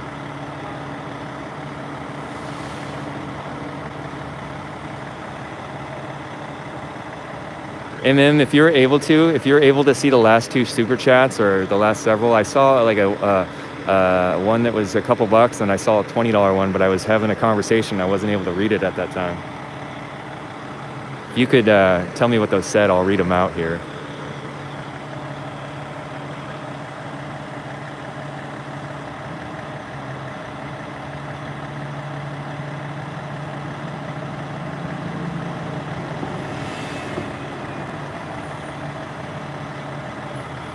Yeah, I agree. Somebody said that you can't argue them out of their faith because if somebody asks you to prove God, you return the question, prove God doesn't exist, and that's impossible. Well, I'm sorry, guys. I don't think I'm going to be able to see those super chats right now, but I will read them later and send a tweet out or a Facebook post out, and thank you for those. Actually, I should start making I just thought of an idea. I will do that from now on. I'll screenshot all the super chats and make a Facebook and Twitter post. I'll think about that. I don't know if people want me to do that, but think about that.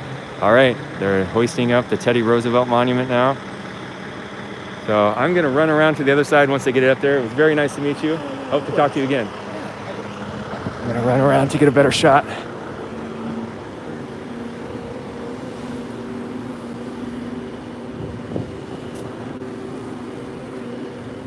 Look at all these cameras.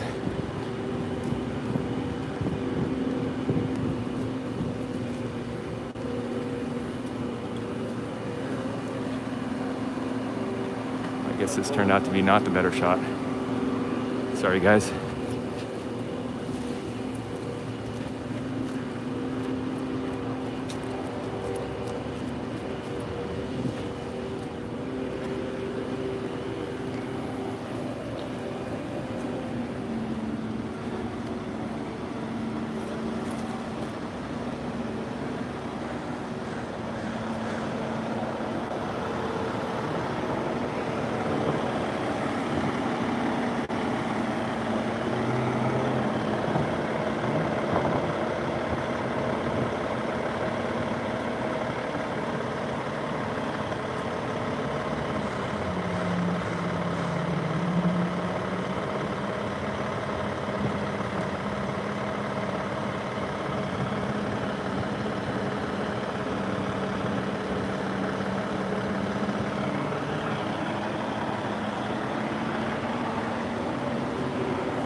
Starting to notice some of the local agitators are showing up.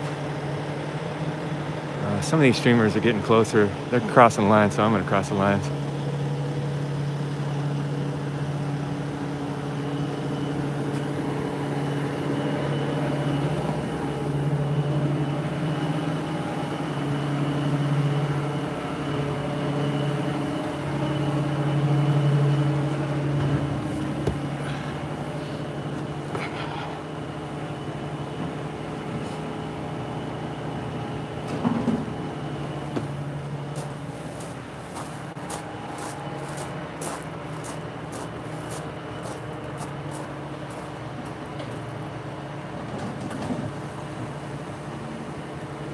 So I see some of the regular Antifa and Black Lives Matter agitators are showing up. Dustin, and the man in the wheelchair, I just saw him show up.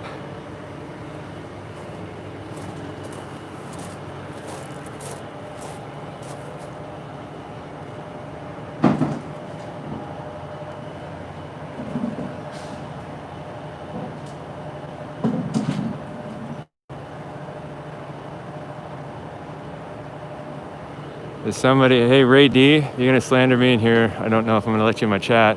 Call me a fake shield. Yeah, this is what I'm doing for most of my job right now, is filming this stuff. So I am a patriot, so you can shut your mouth.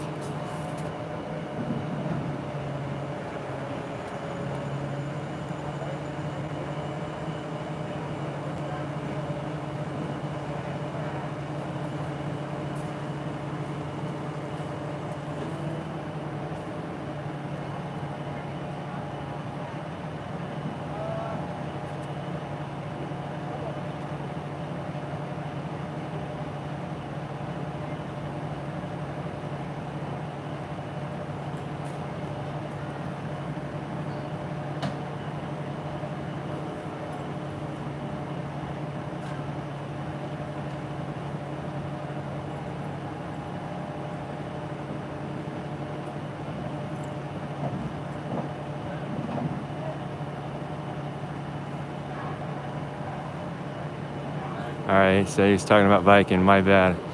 It's guess I'm a little touchy lately about it, but I'm definitely a patriot. I love my country. And I've met Viking, and that dude's a patriot. He loves his country as well.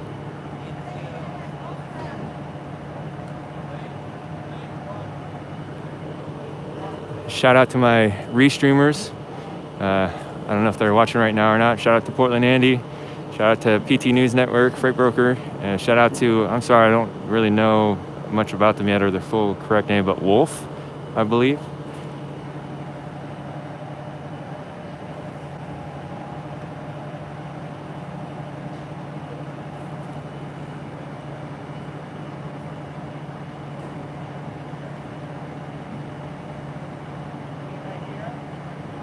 Wolf Neve. I'm gonna have to look him up after this and finally see who that guy is. So if you guys are watching on Wolf Neve, thank you.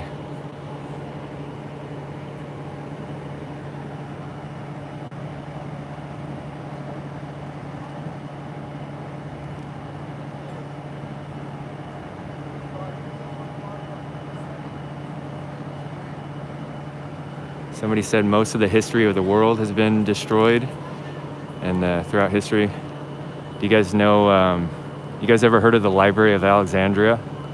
Like, looking at that thing, like, there are suggestion that there was unbelievable amounts of history that we lost and that we'll never get back, that was stored in the Library of Alexandria.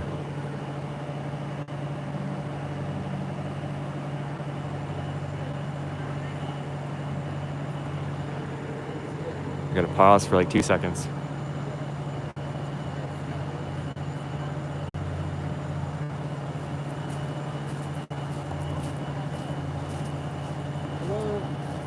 Hello. Hi. Hi. We can't have people in this area. Okay. We'll have to go down. Oh, right here? The museum curator asked me to get out of the landscaping, so I did.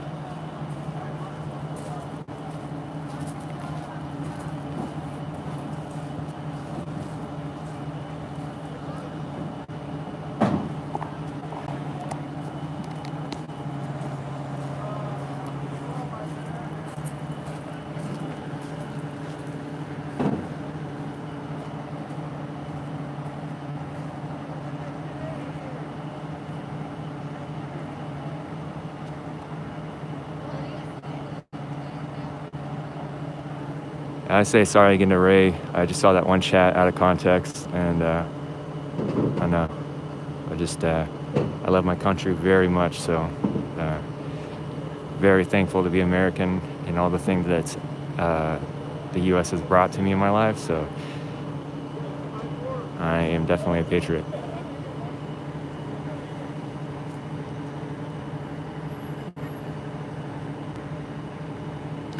That's actually why, if you've seen on some of my streams, I will try to stop people from running Antifa or Black Lives Matter press out of the area. I believe in our rights, and I believe that even though a lot of those people are horrible and do horrible things, I think that they have the right to the freedom of the press and the freedom of speech just like I do. And just because they're maybe nasty people doesn't mean that they can have their inalienable rights taken away.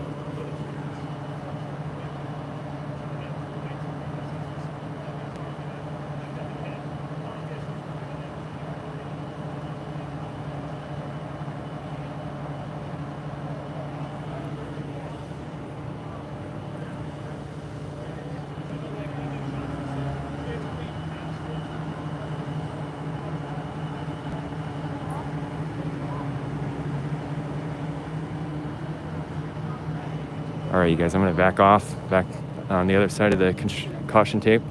Just so you guys know, this is a construction tape. It's not a police line tape. So yeah, probably be better to not cross their construction zone, safety zone, but I think that that was reasonable in that situation. Native people here within Willamette Valley or other native people or people that might identify with or be sympathetic to. But there were indigenous people. Someone's asking, will they return the statues, or did the communists win their dirty game? You guys, you want to see Portland communist game? You wait till the Antifa mayor. She gets elected in, man. She blatantly walked out in public to her photo shoot wearing a skirt with pop art graphics designs on it of the faces of Mao, Stalin, Che Guevara, and Fidel Castro.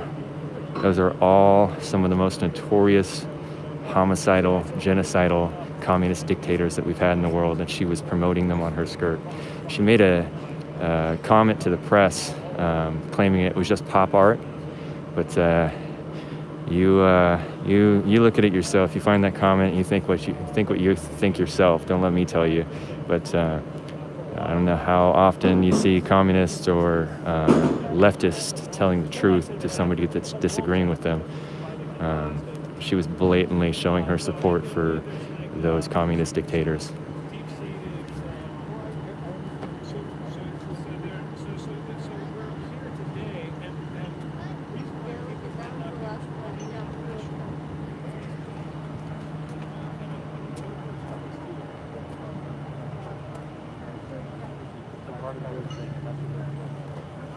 A couple Antifa people staring at me and targeting me, trying to make it seem like they're gonna intimidate me.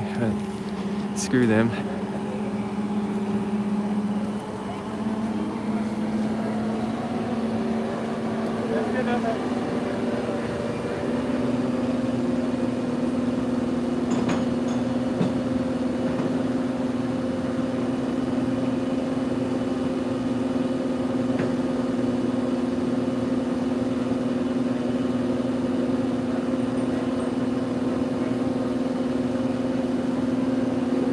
Someone saying film them or rip off their masks. I actually know some of their names, but I don't dox people. I don't believe in doxing. If they do violent crimes to people, like Keish Love or Michael Reinall, I believe his name was, I would gladly give information about people that are trying to kill people and harm people in that way. So, but in general, unless it's something atrocious, I don't dox people at all. I don't believe in it. I don't want it to happen to me or people I care about. I don't believe in doxing, so I'm not going to dox people. Hey, come on, back up, please. Come on closer, I think it make a difference. For your safety. The sun was in my lens. For your safety, sir.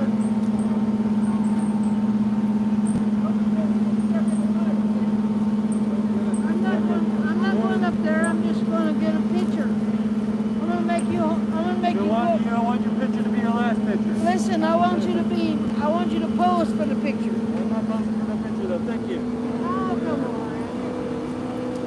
on. The park ranger, so this is public parks, so the park rangers are the law enforcement here handling this, and They took down some of the caution lines to allow people to get closer to film, but people are trying to push it, so he's trying to get people to stay at a reasonable distance because the crane is still overhead.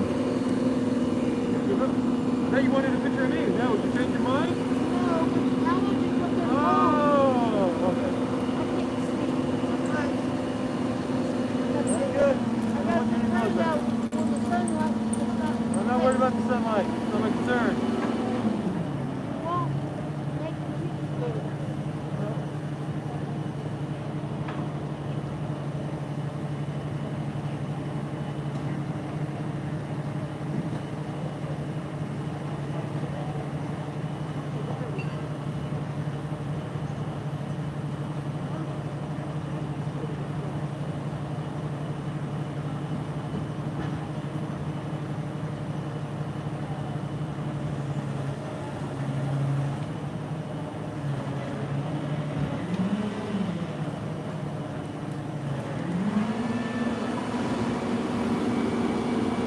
Someone said in chat, if Trump doesn't get reelected, will you just throw up your hands and give up?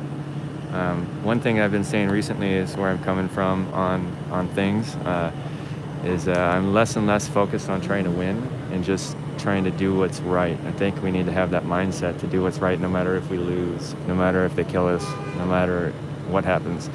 It doesn't matter if we win. You find the path that you think is virtuous and moral and just and what you're convicted to do and do it. Don't let people make you afraid to follow your own convictions. So if in an alternate universe and Trump doesn't get reelected, I'm going to keep doing the same things I'm doing.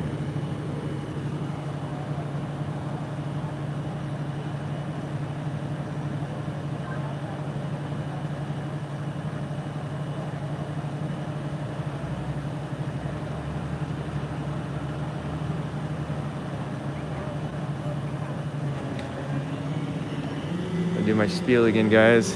If you are enjoying my content, please like, subscribe, and follow. Hit that share button, hit that like button. You guys are watching me on Villain Report on YouTube. You can follow me on Facebook, Villain Report, Twitter at Villain Report, and Twitch, Villain Report. I also have Cash App if you want to help me financially to support my endeavors. That's the best way to go. There's also Venmo and PayPal. Cash App is Villain Report. Venmo is Villain Report. PayPal is thevillainreport@gmail.com. And then you can always do super chats if that's something you like. I try to discourage the super chat so much because you're just giving, whatever you give, you're giving 40% of that straight to YouTube. And I think that not really wanting to fund YouTube like that. People are trying to operate. Once they tell us it's all good, you guys can go up and look at all you want. Once they tell us it's all good, you guys can go up and look at all you want. I don't know what that is. Policing. Police. It's all about safety. You have policing for it. But I can't. I'm a parks officer.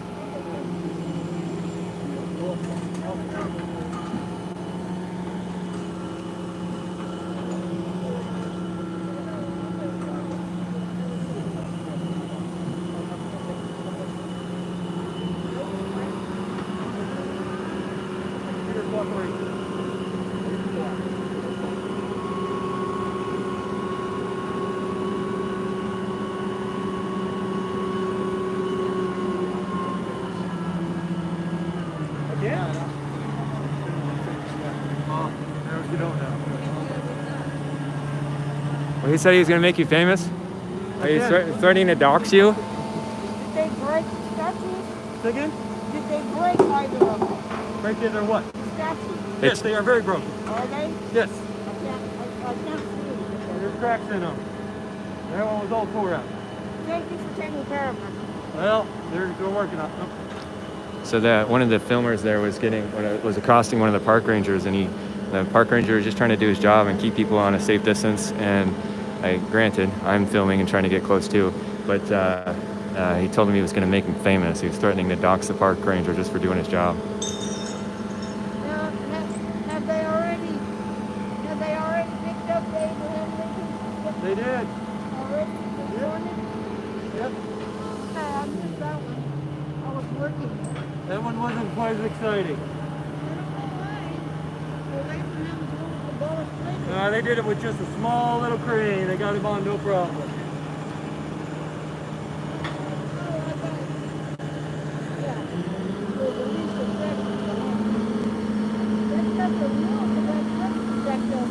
Yes, it is.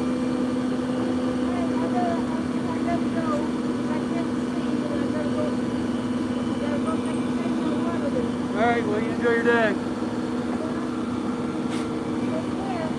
Okay.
Can I go up there now? The crane's pointed the other way now. Where's the crane at? Not any closer until they get the crane down. All right. I'm sure they'll let people get up and take it close to more. All right.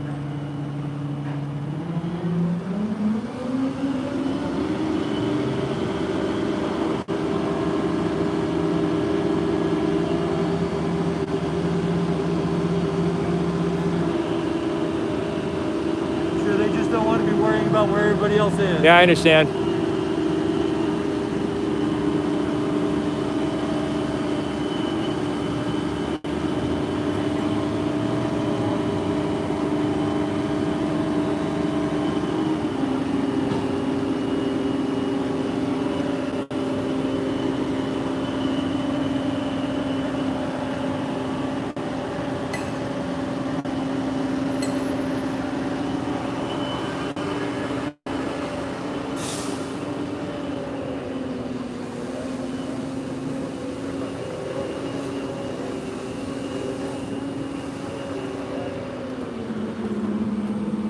Hi, ma'am. I'm a live streamer. Can I interview you?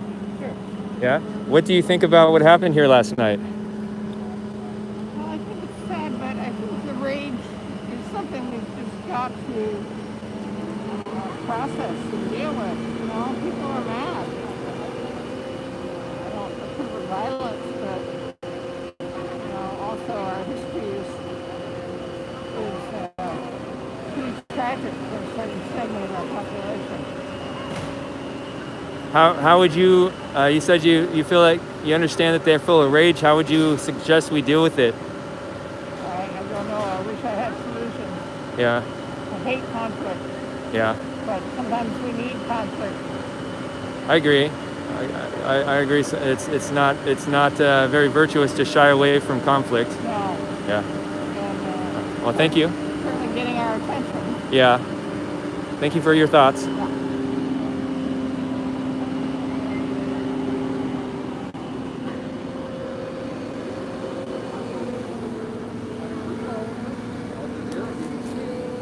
There's Brandon Farley over there having a conversation with Dustin, that man in the wheelchair. I believe he's at Two Less Legs on Twitter. It's his Twitter handle. And then we go over there. Saudi Arabia. I want to get a close-up of these shots.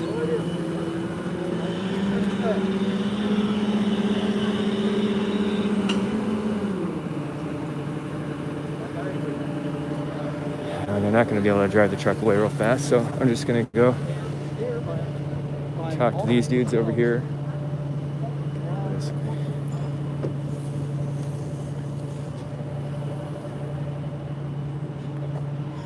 I'm going to pause just for a split second. All right.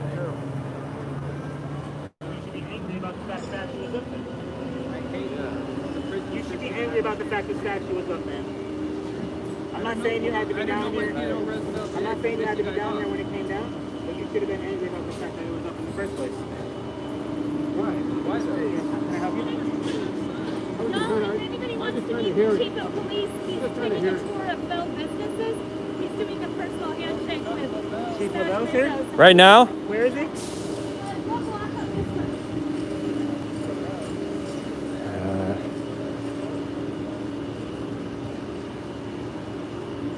I don't know how smart this is. I hope the chief of police is really up there.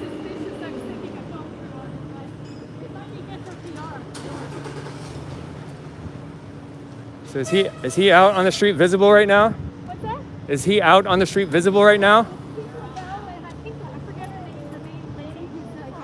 Where are they?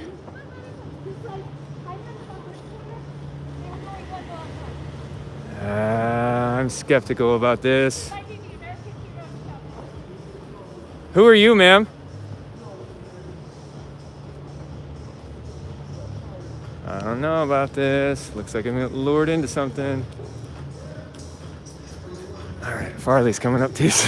I was a little sketched out about this, man. I wasn't sure if I was getting lured into something or not.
Keep your head on a swivel, man.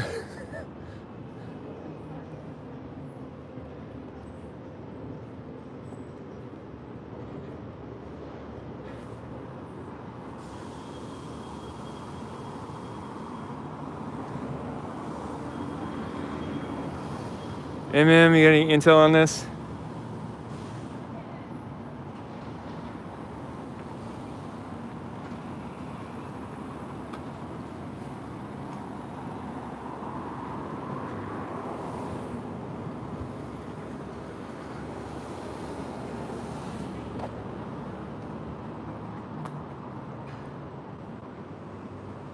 There's Chief in there, so.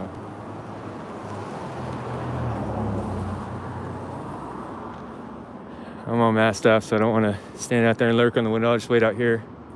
I'd like to meet him.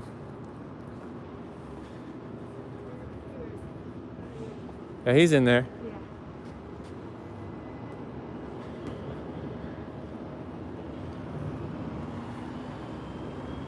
So, if you guys are watching right now, some lady just came up and tipped us off that says Chief Lavelle is here in this restaurant here, and he's getting ready to do a meet and greet handshake with people.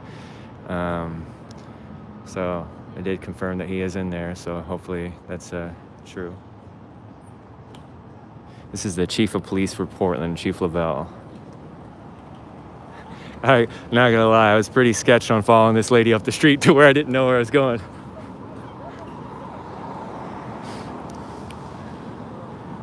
There's Dustin, also known as, some people mockingly call him Hot Wheels.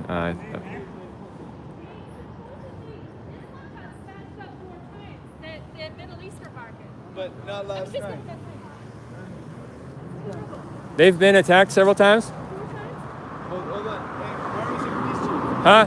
The police chief's in the restaurant in there. I'll run back over there. I don't want to scare these people. I'm not wearing a Patriot mask today. I didn't want to draw that much attention to myself, but this is what I look like right now. So I'm gonna have to make sure they know that I'm not Antifa. I don't want to scare them.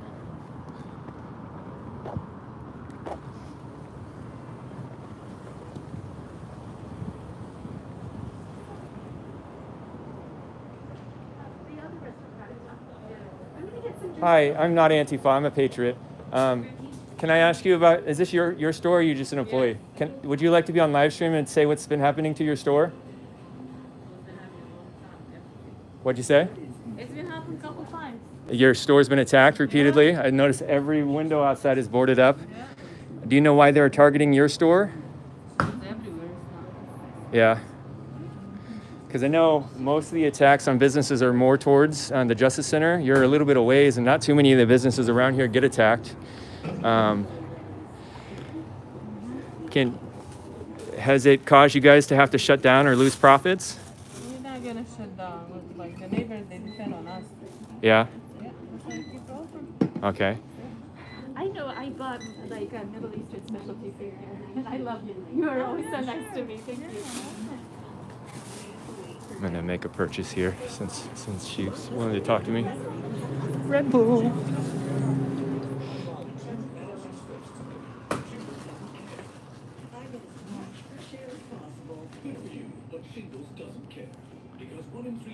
Make sure the police chief isn't coming out yet.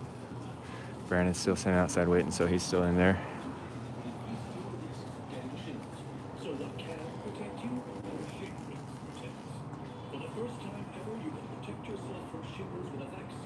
Stand over here and film. I have to see. Oh, they just let Brandon into the building. I'm gonna make this purchase and then get out of here real quick. There you go, ma'am. I'd like to get those, please. I'm sorry that your business is being attacked. I've been documenting these riots for a couple months now. That's why I have the face covering, because they attacked me for filming.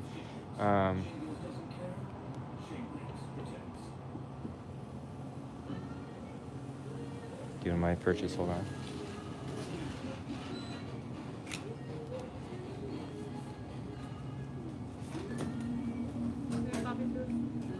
No, thank you. Can I ask you one more time? I have people all over the country that watch this and all over the world, and they want to know firsthand what's happening here. How many times has your store been attacked by the rioters? 3 times. And has your family lost any money or has been in financial trouble because of this? Yes. Can you hold that down for me, please? Thank you. So, again, I'm sorry this is happening to you. Hope we can get a new government in here that'll protect your business rights. So just know that a lot of people are sick of seeing this, and thank you for speaking out about it.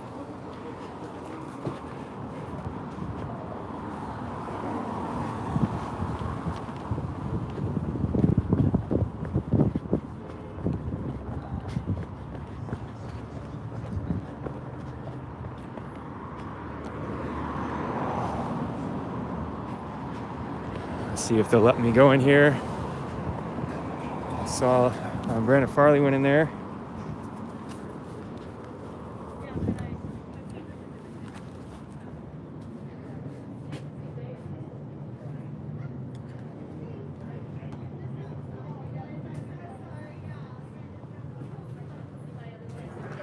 We're taking off. Allowed to come in here? Hey, Yeah, Chief. you're allowed to come in. All right. Quite the gathering. Where are you going to post this? On my Facebook, Brandon Farley. Take care. Thank you. Chief, I'm an anonymous. Well, Chief? Yeah? I'm just curious if you're comfortable with how the police forces, especially, I mean, not just been doing what they've been doing, but, you know, I don't know if I technically deserve that treatment that I just got in jail. I'm anonymous, but I do have press credentials. I don't want that to be known now.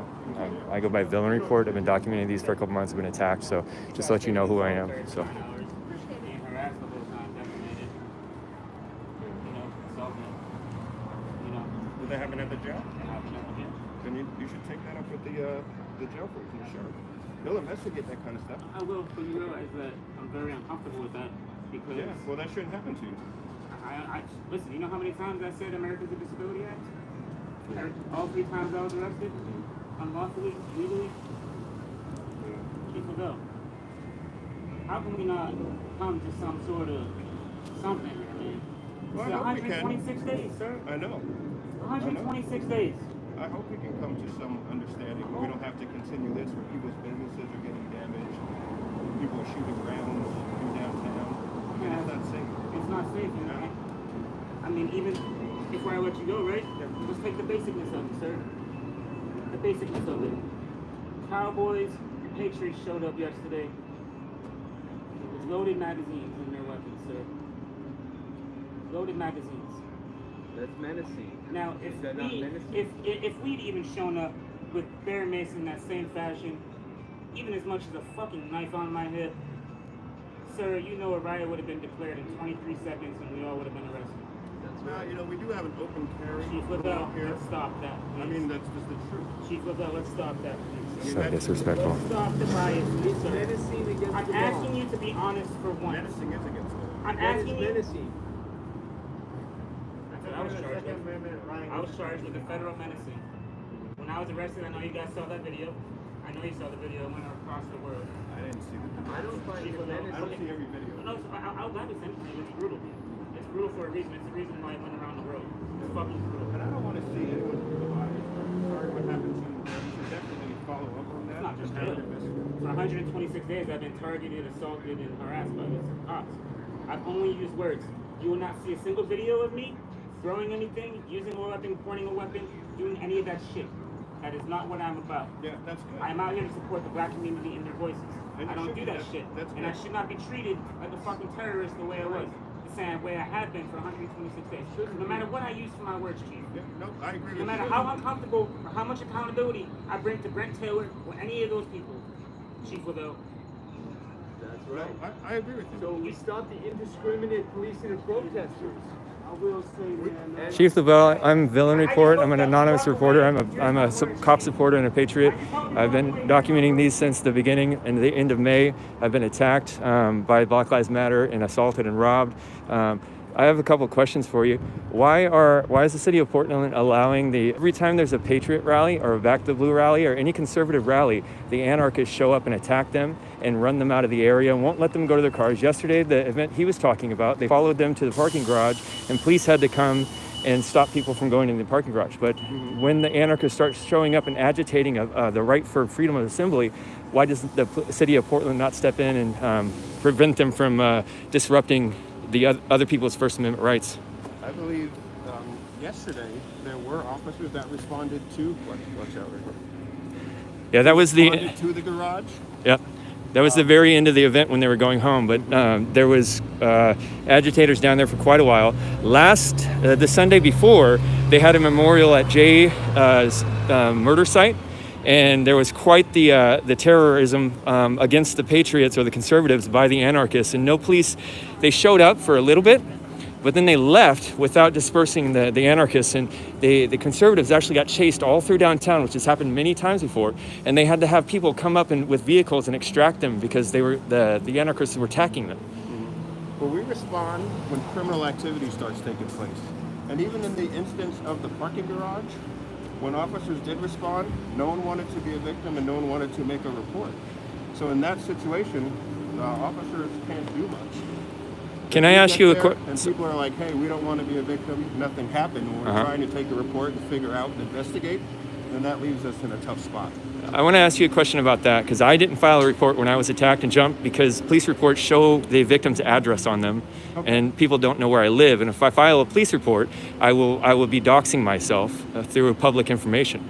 Well, maybe on the report you can put refused or something like that doesn't have your address. Because we want to know about these instances, we want to investigate them, and you should report them if they take place. Can I file them anonymously? Because even if I give my name, people will be able to find my information online and dox me. You can file them without your address, but I think you would have to give your name. See, that's the thing. Once they have the name, they know they'll be able to find where I live in a minute. How do? Okay. No, I talked to you already. That's the last question. All right. Thank you. Thank you so much, Chief. Thank you for your service. I know you guys are having a hard job, and thank you for what you're doing. Please don't. We're doing the best we can. Please don't quit. No, we're in there. We want to serve the people.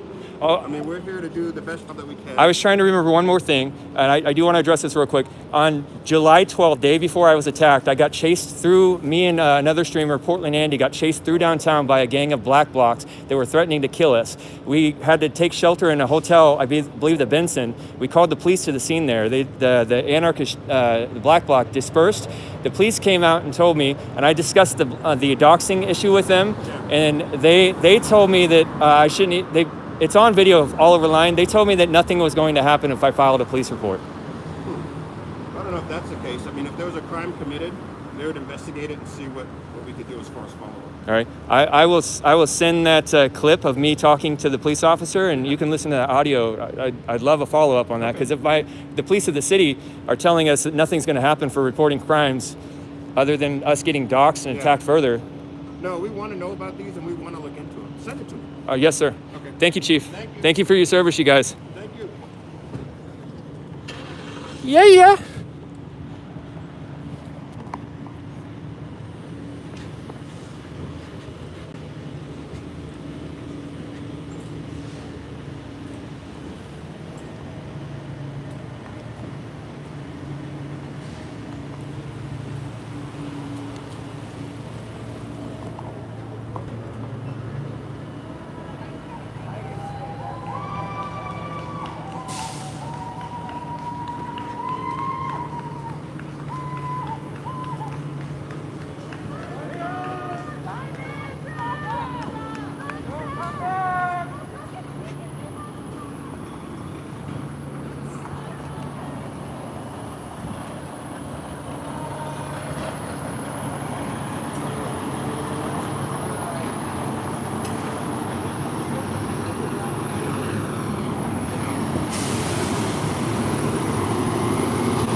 I think that the short interview with the chief went excellent.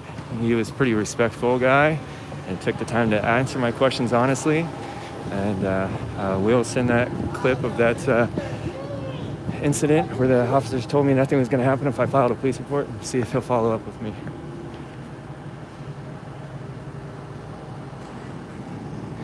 So this is the Oregon Historical Society.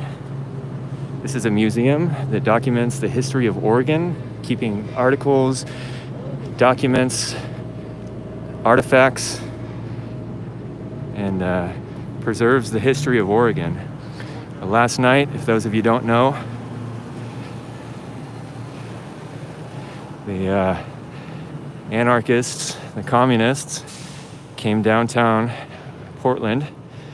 This is on the park blocks. Hey, little squirrel. Look at that guy.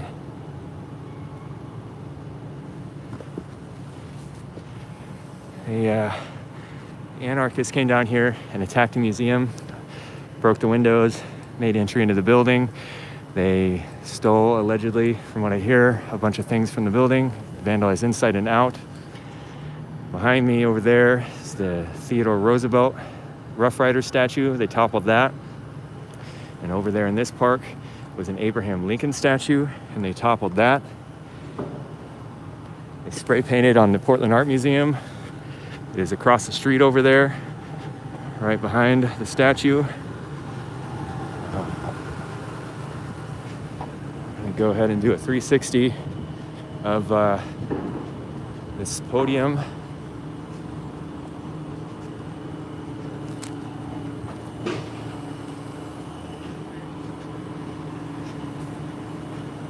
This is the podium that the Rough Rider statue was at yesterday. This is the spot where the statue hit the ground when it fell.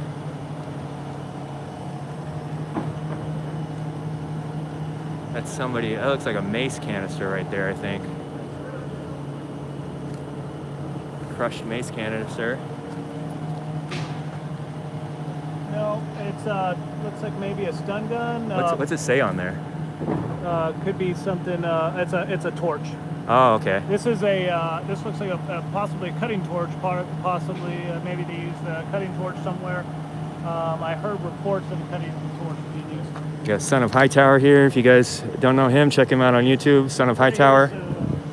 Yeah, it's a butane torch. That was the handle for the propane torch lighter. And that's what that was. Yeah. That was exactly what it was. That may have been part of the process of them moving this. It could have been. It could have been. Hey guys, you guys leave a torch? You guys leave a torch behind? Did you guys use a torch on, or is that from last night from the riders? Probably from last night. Okay, you guys didn't use anything to heat up? Okay, thank you. Yeah. So the construction workers said that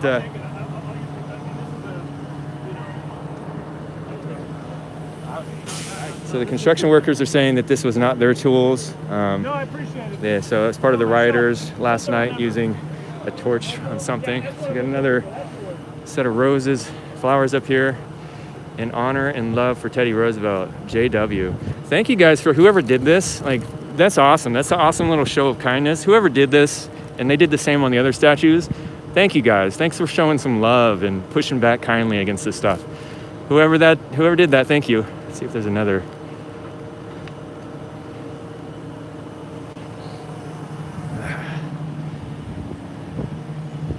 Got a $10 super chat from Robert. What do you say?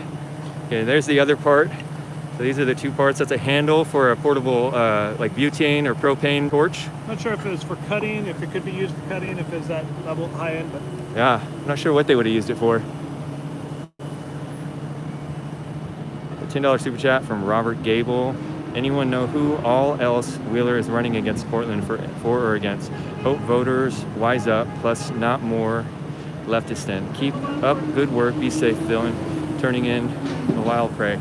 Thank you, buddy. As far as I know, the only people that are have any chance of winning are Kate. I mean, I don't like to say her name. The Antifa mayor and Ted Wheeler. Instead of guys actually did good shit for America. Doesn't really. So you're I'm live streaming. You're saying you liked Teddy Roosevelt? You're saying he's a good guy? I'm a patriot. I've got my face covered so that people don't dox me. But so why are you docking me? Well, you don't want to be on. Well, you're in a public place. Yeah, we do. Like if you want to wear. But why do you have a camera on my face when you're trying to gaslight me on the fucking media? I'm not trying to gaslight you. I get out here and I try to get the truth and I get the word on the ground. All I'm saying is these people were up here for doing good things. Nobody's perfect. I mean, the world used to be a crazy place. I'm not trying to justify any fucked up shit. Yeah. But at the same time, that guy and that guy both did good things. So, I mean, I just think it's healthy for all of us to see the good and the bad that's been done and try to make right now better. I agree. Thank you, man. And just to clarify what you were saying, he's saying that the statues, Teddy Roosevelt and Abraham Lincoln, were good guys, and he's saying that why are we looking for the worst things and everything? He's saying they're good guys. Why are they attacking the good people? Thanks, man. Appreciate that. Is that on Facebook or what's This is on YouTube. This is Villain Report. Muhuhaha, Villain Report. I've been documenting these riots since May. All right, man. Stay healthy. Thanks, man. Thanks for your words. We need more people speaking up. I mean, do you kind of agree with that? I am. I'm a patriot, dude. Teddy Roosevelt was an awesome president. Abraham Lincoln was the one that signed the Emancipation Proclamation. He freed the slaves, and they toppled his statue. That's nuts. Well, they said over there that they just did it for economic purposes, and I can't say that's not true, but I mean, it's like he freed the slaves, and you're still going to focus on bad. Yeah. I mean, I just found out George Washington actually did some really fucked up shit. Yeah, everybody does. So I mean- you have, I have, everybody does. And if we let this cancel culture keep going, everybody gets canceled. Everybody well, yeah, does. And that's what like all the people are saying, like, oh, we're so accepting, we're so progressive, we're so like, they're actually the most racist bigots of all, because if you don't agree with them 100%, then they completely cancel you out. And we live in a country we're supposed to have freedom of speech. It's really sad because I worked, at a place, and you have to keep your mouth shut. Yeah. You know what I mean? You can't even say that I don't like nobody. You can't say that, or else you're evil. And You know what I think is the sad thing? Is that we are going to have to speak and suffer the consequences. Like, we're not going to be able to speak and have it be no bad consequences. We're at that point in society. People have to just sack up and suffer the consequences for speaking truth. We've all had such nice, good, easy lives. It wouldn't be terrible if we all had to start paying a little bit of a price. It just sucks my whole mentality is always, or at least my thought process has been like, the whole world can maybe come together if the general population would come together. But the issue is like all the people at the top, that's so general. But like, I feel like they keep us divided on purpose, because they know that if we could come together and actually just like find all the things that we relate with, like, we can make the world really badass. But they're like, no, we need to keep you guys hating each other because of different parts of the past or your disagreements right now or whatever. It's like, but don't we all want the streets to be clean? Don't we all want our kids to have good educations? Don't we all want healthcare? Don't we all want acceptance? We all want Preach, dude. I'm right with you, man. Everybody wants a better world. We need to stop focusing on how we're disagreeing on how that's going to come about and try to unify each other. I agree, bud. Right on, I dude. didn't mean to be like hostile. It's just No. That's the day, dude. That's the day. I'm coming up on you with all looking the way I did. My chat, I showed them what I look like. They know what I'm looking like, so it's reasonable, dude. Usually, when I go to some events, I wear an American flag mask so people know a little bit that I'm not an Antifa or something. But sometimes that draws too much attention to me, like in an event like this. So, I respect that guy. yeah, wearing the Trump flag out there. I really respect that. Yeah. Like, yeah, man. How are you from Portland? I don't Not to tell be everything, nosy. but basically, Right. No, I just asked because I'm not. Yeah. I've been here since 2016. yeah. And it's been really sad to see how like kind of the city's like deteriorating. You don't even know, bud. Like, if you were to hear like 10, 15 years That's what ago, I've heard. it's a different city, man. Whole different. So this used to be one of the you could just walk around the middle of the night downtown, nothing would happen to you. Waterfront. Everybody was friendly to each other. Everybody got along with each other. It was known for all different kinds of people hanging out and being friends. And now all of a sudden it's turning these like two camps where and this is one of the reasons why things are getting like this right here. You see a hypodermic syringe right here. This lady almost stepped on. So people are just overrunning the city with drug use right now. Yeah, watch out. Yeah, the needle's missing off of it, but just like everywhere. I know someone got their leg amputated. Yeah.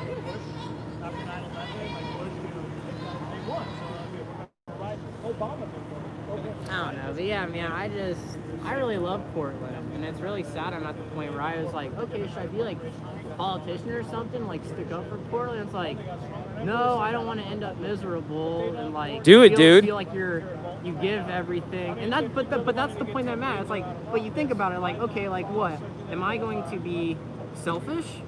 Or like, regardless of Theodore or Abraham, all these different people, they were selfless. They tried to do things.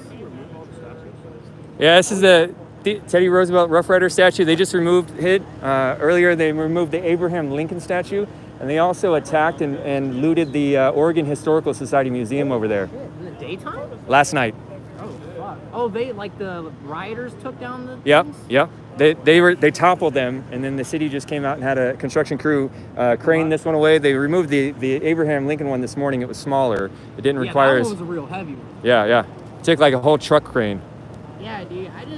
Because I met a guy who he basically worked under Nancy Pelosi, and he was like, don't do it. Like, you'll just end up hating your life and shit. And then it's like, there's just two sides of like, do I want to try and live my life as happy as possible and like watch whatever goes what and have my opinions, or try to stand up, try to do what other people did before us? I mean, to think that, for fuck's sake, like, regardless of all the fucked up shit this country is founded on, think about people like not having North Face and shit. Yeah. walking through freezing water.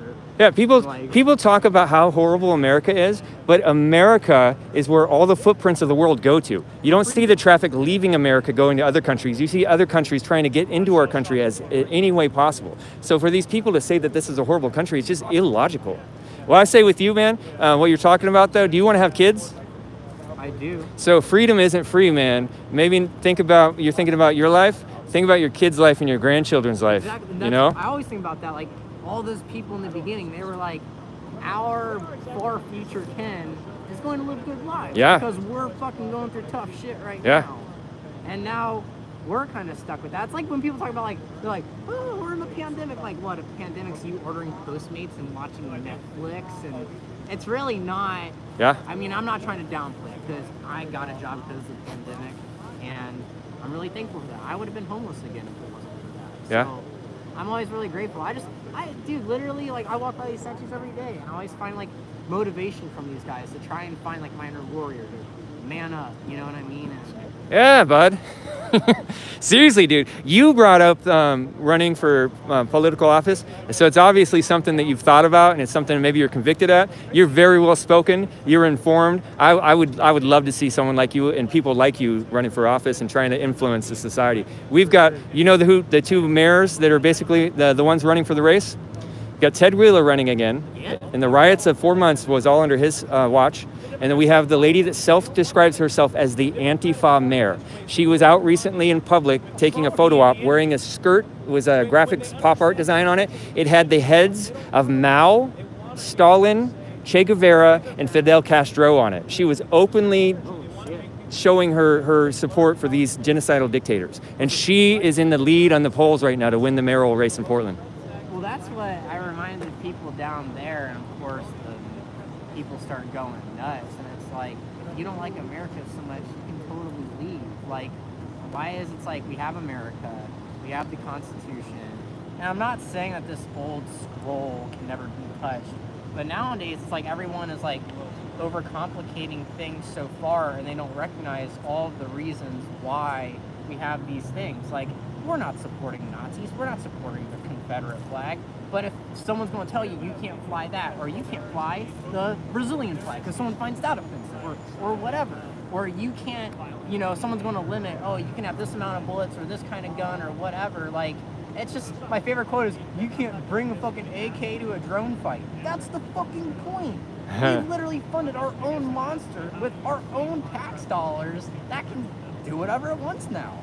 And we're all at each other's throats, and we can't even defend our fucking selves.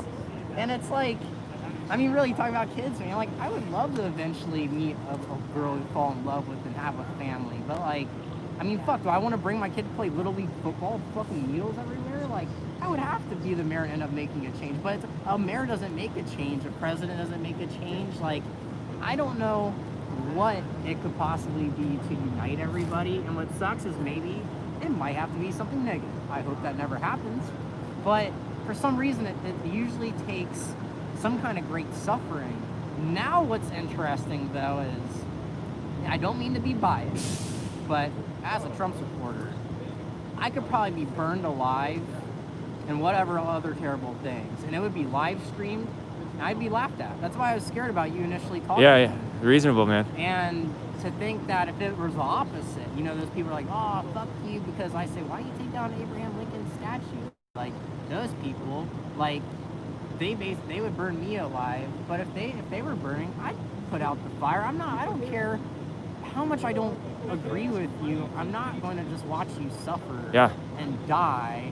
Like, you know, and it's just like, was a great one too for all the people online live stream. I think that the other day I got called fucked up at what I was saying, and it was you know, was basically Biden elected Kamala Harris because she is a woman, and a woman who is not white, and that's not racist or sexist technically, people are saying. But imagine if you were to elect someone because they're white, which is one of the most general terms ever, and male. So it's like, we actually, I would like society to drift more towards true equality. Not, oh, you used to be oppressed, so here it is. Yeah. Or this, because like, I'm Irish, you know, people just, oh, you're a white guy. A lot of my ancestry has been oppressed. Part of my ancestry has done the oppressing. It's very interesting. You know what's funny about that? There's a SNL skit. I think it was like, I don't know the year, but it was like 10 years ago. It was Donald Trump on Saturday Night Live. The skit had 4 people, Donald Trump, Jimmy Fallon, and 2 other people I can't name right now. But Donald Trump was a dad, and another guy was a dad, and they were dealing with their 2 adult sons that were derelicts and couldn't get anything done. And basically it goes on, these sons are like blaming their dads and blaming the past for their situation in life. And Donald Trump tells his son to sack up, basically, and he says, okay, yeah, maybe I messed up, and you're going to blame it on me, but maybe I should blame it on my father. He messed up on some stuff. How far are we going to go back? We're going to go back to the cavemen? Are we going to go blame everything on them? It's like when you actually look at the big picture and you don't just stop at like, oh, the slavery in America, but you go farther and farther back, you see that is the nature of man, and we are progressing out of that and making better societies as we go. So in the big picture, the only rational place to pin the responsibility on is yourself. Oh, yeah. That's the only rational place to do it, because it doesn't work anywhere else. You have to pin the responsibility on yourself. Otherwise, it's just degradation. Yeah, that's why everyone's so freaking immature. Like, life is responsibility of oneself. Like, that's not all it is, but like, you didn't ask to be here, but now you're here. And thank the Lord that you have the ability to use your mind. Like, what was it? Sorry, freaking. That really threw me off over there, but I heard once in a book, it says the wise man is the master of his mind and a fool is its slave. And I feel like that pertains to me, because I had been a slave to my mind and emotions for most of my life. And for a few years now, I've been just trying to take control. And I just have to remind myself, like, I choose how I react to these people. I choose how I let them affect my day. Like, and I'm just trying to be positive. Right on, dude. I'm the same. Like, I spent most of my life making bad decisions and being emotional and being led around by my desires and just not thinking. About like 4 or 5 years ago, I just started like wondering why the world was so bad, wondering why my life was so bad, and looked through my family history, my history, the society's history. And I hate the term because it's been stolen by the left, but I kind of woke up, you know? And I started trying to learn the truth about things and trying to guide myself rather than being guided through life like a puppet. It's I don't know if you're familiar with Jordan Peterson, but he talks about the story of Pinocchio, and that's basically our lives. Like, we're puppets being led along by our emotional strings until we go through the hero's journey and cut the strings and become real boys. But my chat is loving you. There's always trolls and everything, you know. Way. But most of the people who follow me are conservative or patriot or whatever. They're loving you. They're saying run for office. Another guy said the force is strong with this one. Oh, yeah. No, I feel bad for being so. And dude, I've talked to Mayor a couple of times. I've spoken in front of him, and I mean, really, I would love to run for mayor. This city is like the poster child of like beautiful American cities that it's been. But no. It's been, I even heard a funny joke. This shit's pretty funny, actually. Not trying to condone drug use, but it says, man, like, the drugs actually used to be good back in the day. Nowadays, you just want to fucking be homeless and pick up cans and shit. And it's so funny because I feel like it's kind of true. Like, that's definitely gotten worse. Yeah. I mean, but yeah, man, Portland's freaking great. And I think, I don't know, maybe all of us can be the change we want to see. And I think that it's probably healthy for, as frustrating as sometimes, like, you can't have an opinion or whatever. Like, we have to be, like, loving and accepting. No matter how much hate is ever tossed at us, I'm not trying to, I guess it's even, I don't want to say, like, oh, love Nazis or love really fucked up people. But in a sense, like, God would love them. I'm not saying what they're doing is right, but love will conquer all. And I think that, I mean, all of us came into this world as a baby. And we're all gonna fucking die one day. Yeah. And I think that it's like, it does take a village. And I'm one of the people who takes like 2 or 3 villages. And I think we just, man, we all gotta back each other up. But then, like you said, we gotta take responsibility for ourselves. Like, what the fuck am I doing? Or how am I contributing? Yeah. Or, I mean, really, at this point, it's like, how do you get shit like that back up? Like, what is the line of erasing history? I mean, you can't, life isn't just what makes people comfortable and stuff. I mean, it's just, I think what gets me too is like, none of us really know the truth. I feel like like history's written by whoever won. So like, do any of us really know what's ever happened? I'm not just trying to like go super far abstract. No, you're on a philosophical point, and I've come to this as one of my grounding motivations in my life right now, is how it's what Kant did. It's the idea of to be or not to be. It's how do I know what I know? Like, like, there's so many things we've taken for granted and handed to, and we just believe certain histories, certain stories, certain beliefs, certain religions. But the man that knows why he knows what he knows is unshakable. And no, you're not getting woo-woo, dude. That's a deep philosophical question that you're looking at. It's Kant's to be or not to be. Finally, he was trying to decide how he could truly know what's true. Like, and he even got to the point where he said, like, all of it's input into my brain. Like, I could be in a vat somewhere, and like demons could be putting all this information in my head and deceiving me. How do I know that that's not happening? How do I know that what I'm seeing is real? And then he basically broke it down and said he's thinking. And that's the one thing that he started above everything. He's thinking, so he can say that he exists. And that was his foundational starting point: to be or not to be. Yeah. Oh, for you and all the people listening or whatever, Napoleon Hill, Outwitting the Devil. That was a great book that really changed my life. And it pertains to what you said. Say it again. Napoleon Hill, Outwitting the Devil. All right. It's a really good book. One thing that's interesting is, like, all the times in your life where you have like a really fucked up thought, and you're like, that's not me. Like, I would never think that. And you're like, but it went through my head. Like, Yeah. It's in my head. Like, Uh-huh. that book basically says that, like, the devil puts thoughts in your head to try and trick you, make you think that it's you, but it's not you, it's him. Yeah. And that book kind of breaks down just like how the devil affects us in society. I was raised Roman Catholic. Uh-huh. So when I first heard it, I was really freaked out. I was like, oh my gosh, keep that book away from me. And I read it, and the first thing it breaks down was like, what is it? I am not like a red guy who's going to drag you to a fiery lake. Like, I am the negative portion of every atom, and I live in the minds of people who fear me. Wow. And like, it breaks down how it goes at people through like religion, education, sex, fucking processed food. I mean, so many different things. And that book, I need to reread it. I've put it off for way too long, but that book really helped me out. There's I think it was a quote by Paul Harvey. I think he's the one that said it, but he said the greatest trick the devil ever did was convince people he didn't exist. That's crazy. Yeah. Oh yeah. Here's a question. How do you, like, between you and me, or between all the people here, like, how do we go about positive change, like, as individuals and as a group? I mean, this is really a time where, I mean, we have to use all this different technology and stuff and try to come together, man. I mean, are we all just going to stand by? And I mean, I think it's just fucked up because, like, well, I was going to say, are we going to stand by and let it happen? But what would have happened to us if we would have came out and tried to protect the statue? Yeah, I've been jumped by them before for filming. By Antifa? But it was actually Black Lives Matter. Oh. But yeah, I got jumped and they robbed me. Yep. Yeah. Yeah, someone said that fascist means anybody who disagrees with me. Yeah, or Nazi or racist. It's exactly what. Yeah. But funny definition. Yeah, man. Now it's just like people throw that shit around. They don't even know how scary like real racism is. Yeah. Like everyone's like, oh, you're racist. It's like, no, actually, there's real racist people out there that are fucking terrifying. Yeah. And that shit's real. Most people really just aren't bad people. Yeah. Nowadays, everyone's just a fucking brat.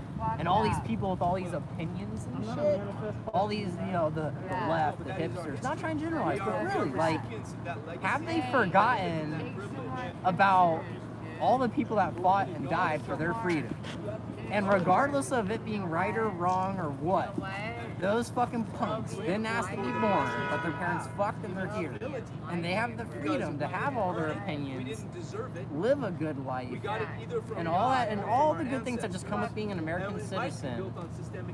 And I just want people to see that, man, because it's like, for all the people that are ungrateful, fuck America and blah, blah, blah, not saying it can't be better, no, whatever, but think about the people that are just born in North Korea, or born in China, Yeah. or born in these terrible places where they can't even inside their own mind, they feel like they can't possess it. And people really sit here and just, it's like, you guys don't even know. Yeah. It's like, and all of you fucking brats should go to other countries and see. I mean, I don't see them going to Mexico. Yeah. Nothing against Mexico. But Yeah. like me, definitely as a white Trump supporter, that wouldn't be the first place I go. Yeah. So, I don't know, man. I mean, I always say I don't know because it's just so vast. But and I don't mean to take up your time with this. There's a lot more important people to talk to than No, this is good. This is what needs to happen. No, It's this is raw. one of my big things I'm preaching is try to get people to talk. But another thing is America used to believe that the common man had the right to speak and had the right to influence society. But we've gotten to this place where it's like the cult of the expert or elitism, to where there's this idea and people are buying it that the common man has no right to speak. They need to get educated. They need to have some kind of established authority or credentials or whatever. But I believe that our country was founded on the idea that we the people are the government. So Fuck you, you're the ugly bitch in a dress, motherfucker. And move outside of America. If you don't like it so much, fucking Now let's get ready, so I'm heading out. Guys, have a good one. I'll catch up with you before you leave. Catch up with me. Hey, can I interview you for a second, buddy? I'm Villain with the Villain Report. I've been documenting this for a couple months. How are Pretty you? bold to come out here in the Trump flag. Yeah. I just saw that the statues were torn down, so Yeah. I thought I'd come out. You know, I don't love the guy. Yeah. Let me. Can I come back to you in 1 second? He's getting ready to leave, and I gotta get something from him real quick. More guys.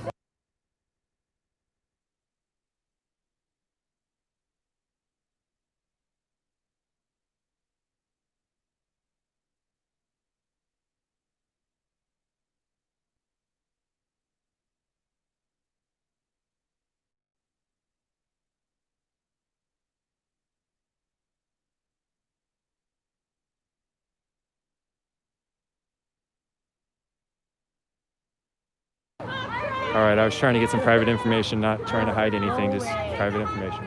Go away, you fucking freak. All right. You have pen? I'll take down your name. Go away.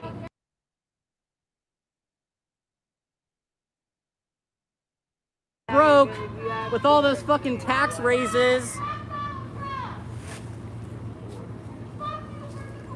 So there's some racist Native people over here that think that because they're Native Americans, they have the right to lecture people and yell at people and scream at them and cuss them out.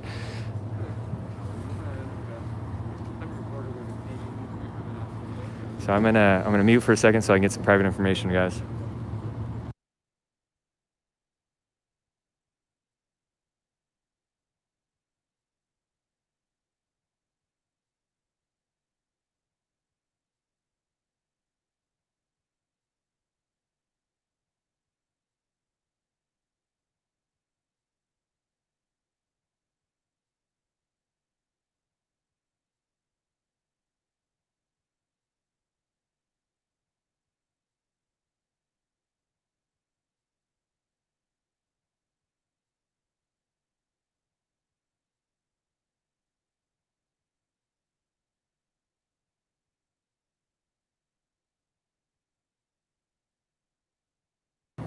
Okay, we're back, you guys. I just even hate engaging with people like that, because I mean we live in a world nowadays where it's like, oh really, like wait, so you disagree with me and you're going to put me on the internet with the intention of me getting found and hurt, my physical body, my maybe job, livelihood, anything. And it's like, is that really the point that we're at? Like, you're willing to hurt somebody physically, you're willing to go after their job or livelihood, you're willing to go after their family? Like, really, people? Like, it's just like, oh my gosh, and these are all adults.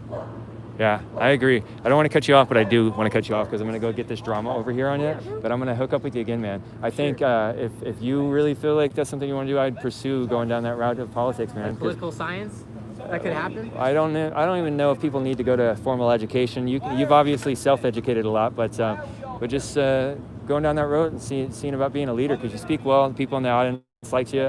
If I saw you going down that path well, like, I'm not just going to support you if you failed at it, but if you go down that way, I would support you. I'd back you, man. Yeah. Well, my whole thing is, man, it's all for the people. It's not for me. All right. Remember to text you. Yep. All right. But you don't know why the monuments were erected or what Teddy Roosevelt did that's worthy of honor. Teddy Roosevelt created the National Park System. He did.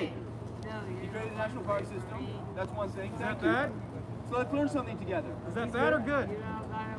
He was actually. Good.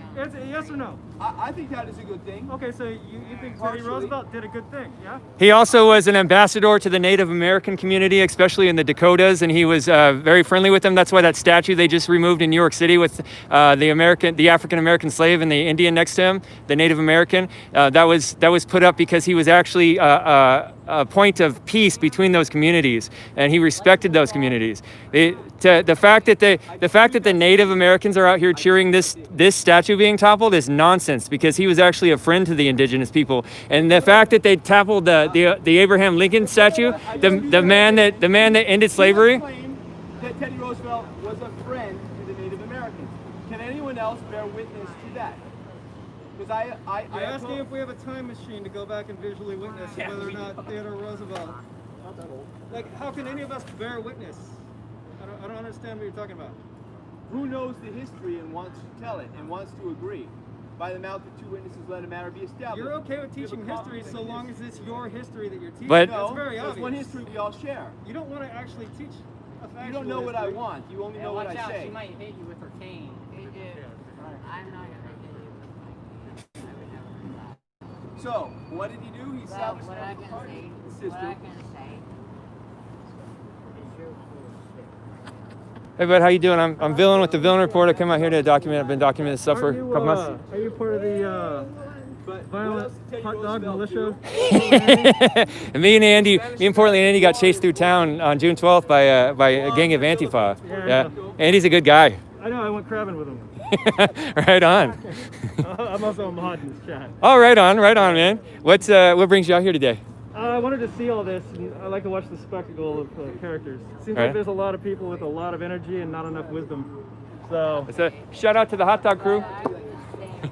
What do you think about the fact that they actually broke into a museum and destroyed history? The Oregon Historical Society, yeah, well, it's part of a Maoist Red Army tactic, right? You want to take away the entire history in order to rebuild it. Same thing the Khmer Rouge did. It's one of the first things they did. Yeah. You know, they also claim to defend, children, old people, people that are disenfranchised, and they'll do that until they get the power, and then they'll rewrite the history and tell you how everything's racist. I was at a Back to Blue pro-police rally streaming on Saturday up in Seattle, and the Antifa marched in there, a group of maybe up to 100 of them possibly in black bloc, and there was an elderly man holding I believe it was an American flag. He was holding a flag, and he was standing in one spot, just in the grass outside of where everybody was talking and speaking. And Antifa crowd starts encroaching a yard at a time, and eventually they surround him. And then they actually started pushing that man and almost pushed him on the ground. And just because he was just standing somewhere, and they came around him. And you see, how many videos have we seen of them accosting and hurting elderly people, huh? Yeah, it doesn't get mainstream play though. You know what's funny though is a lot of people think that this is super mainstream and that this is happening everywhere, and really it's not that many people. It's just a very vocal small amount, but as soon as you get out of Portland, everything turns all normal again. At least, maybe not in the major liberal hubs, but in like rural America, even San Diego, nobody cares about this shit. In fact, the only thing they know is like the Proud Boys and Antifa are just like two opposing soccer teams. They just fight each other. Interesting. Yeah, it's pretty funny, man. Nobody cares. Yeah, even if you go to Tualatin, I do a flag wave in Tualatin on Tuesdays, and 80% of the people are honking, happy and everything. You get that 10 or 20%, they give you the finger or F Trump or F you and things like that. But that far enough away, it's a little bit better. That's an interesting perspective. Someone, I did a call-in stream kind of thing last night, and one of the guys was saying that he was saying basically there's about 350 million people in America, and like almost all those 350 million people are not involved in the riots, and it's such a small little group of them. And but to be honest, there's that whole argument of the 3%. It doesn't take that many people in order to affect change, because a lot of people aren't willing to go all in, and a lot of people don't understand what's happening. So it's really easy to just listen to your brand of how you should feel about what happened, and be told how to feel about it. Because most people, nine times out of 10, they have day-to-day life. They don't have time for all this shit. Yeah, I agree. So they kind of just, it's kind of interesting. Sarah, Ted Wheeler's political opponent, she's actually polling higher, and I think People don't realize that she's like the Antifa candidate. Yeah. But really what they're thinking is she's just a left candidate that's opposing Ted Wheeler, and they don't like Ted Wheeler's handling. Me and my mods have been talking about that too. That's exactly what we're saying. We They think have that no a lot of idea. people are going to vote for the communist Antifa mayor because they just don't know who she is, and she's the only option, and they don't want Ted Wheeler again. But I think she said that she's going to give the police department over to the direction of Joanna Hardesty, which is just going to gut the police department. Can I be honest with you though? Let's Part hear of me it. wants to give them everything they want. You got that acceleration aspect? No. I don't want war. I just want the Champagne liberals to go, holy shit, this is actually really bad for us. Yeah. I mean, there's nothing that's going to swing the pendulum the other way quite like completely piss poor leadership and higher crime rates. Did you see that skirt she did a photo op wearing? No. She did a skirt with I've talked, sorry guys, I'm repeating myself in the stream over and over, but she had this skirt. It was pop art with colored artistic pictures of people's faces. The faces on her skirt were Mao, Stalin, I think I did Che Guevara, and Fidel Castro. Yeah, Mao is such a guy to be honored. Oh yeah, he's a super cool dude. That's why you've seen the red shirt, Mao's red shirts. Yeah. Or Red Army. Sorry, I always call him Red. Mao's Red Army. This is exactly what they did. Yeah. Same with the Khmer Rouge. They did the same thing. I posted a video a while ago, a month or so ago. It's a really choppy video. It's in black and white. It's video of the Great Leap Forward, one of the meetings, one of the events outside, and they're all throwing up the Black Lives Matter fist. But people think that's a Black Lives Matter fist. It's the we the people, workers of the world unite fist. It originated in Russia in the October Revolution. Yeah, like the Bolshevik. Yep. The earliest place I found is from a flyer from like 1917, I think. It's got the Communist Revolution fist. It's pretty funny. I mean, it is and it isn't. One of the things that people don't realize is the only communities that aren't going to be policed are going to be the poor and the black neighborhoods. Lake Oswego is going to be doing just fine. In fact, you won't see Antifa step foot in Lake Oswego. Yeah, they have private security. They get their ass kicked. And not only that, but the people that are primarily funding these grassroots organizations are probably from there. They know how to run a little, money drive for it. And they donate to the cause. They put the things in the windows. But they won't dare touch that primarily white neighborhood in Lake Oswego. Yeah. Which in Lake Oswego will still have the police. They will not defund their police department. I highly doubt agree. it. So it'll only affect, these neighborhoods, and once their kids' bodies start stacking up or they can't avoid not joining a gang, maybe the pendulum will swing the other way. Yeah, that kind of stuff's scary. Hey, buddy, will you come over here and join the conversation? Sorry that all that chaos happened. What happened? How we doing? Well, just a drama. I was trying to talk to him, and then they had drama, so I went to film that. So tell us about coming out here in your Trump flag today. I support that, by the way. I'm not a very political person, but I like President Trump. I personally, he's not my favorite human being. Mm-hmm. But there are two options right now. There's Trump and there's Biden. I'm going with Trump, personally. I came down here because I saw what happened and it's really upsetting. Yeah. I think that the city's much better than that, and this is a very select few that are causing this chaos. And, I mean, these are beautiful statues. Yeah. And you had Abraham Lincoln that was torn down. You remember when they toppled Frederick Douglass? Yes. Like the emancipator? Yeah. No, and they do the same thing in Seattle. And I had this roommate, right, from Russia, telling me the similarities that he sees between communist Russia and what's going on right now with the toppling of the statues, just the absolute chaos. And let me just say this: the people that are here causing all the destruction are very fortunate to be in the United States of America, where you have the freedom of speech. Overseas in Russia, China, if you pulled that shit, you'd either be jailed or you'd be killed. Yeah. And so they're very fortunate, and I support their freedom of speech, even if I don't agree with it. But stuff like this isn't speech. This is destruction. And it's wrong. I don't know exactly what to do about it, but hopefully Are you with him? Or? I don't know. Hopefully people wake up, and I think this definitely works in Donald Trump's. So does this guy too. I think so too. I think people are getting set up. I think this event last night's gonna. I hope it's gonna change people's attention because they actually attacked a museum this time. That's unmistakable Marxism. That's unmistakable attempted erasure of history. Exactly. Trying to destroy. I mean, the statues. That's a big thing. You see that throughout.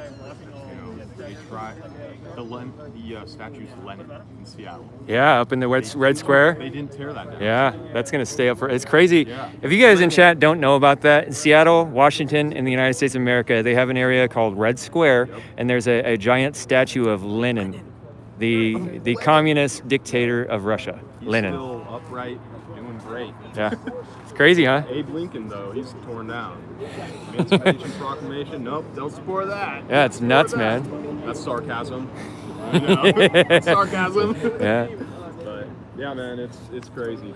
I hope to have some impact in the future, and I'm still very young. And hopefully, I can get into politics, have some impact, and do what's best for us Americans. Do it, man. We need people to stand up for freedoms. Absolutely. Right on, man. At the end of the day, whether you're Democrat, Republican, it doesn't matter. Right We're all on. American. We all have the same rights, as we should. But stuff like this, that's not American. Yeah, I agree. So, hopefully we can help. Thanks for the interview, man. If you want to check out this, we're at 165 minutes right now. Nice. Villain Report on YouTube is what we're live on. You can also find me Villain Report Twitter, Facebook, and Twitch.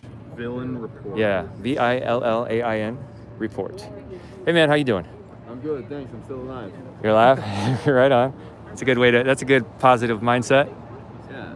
So you're a villain reporter, huh? Yeah. Nice. Yep. Villain reporter? Yep. I'm Jared Scribe. Jared Scribe, nice to meet you. What's your story here?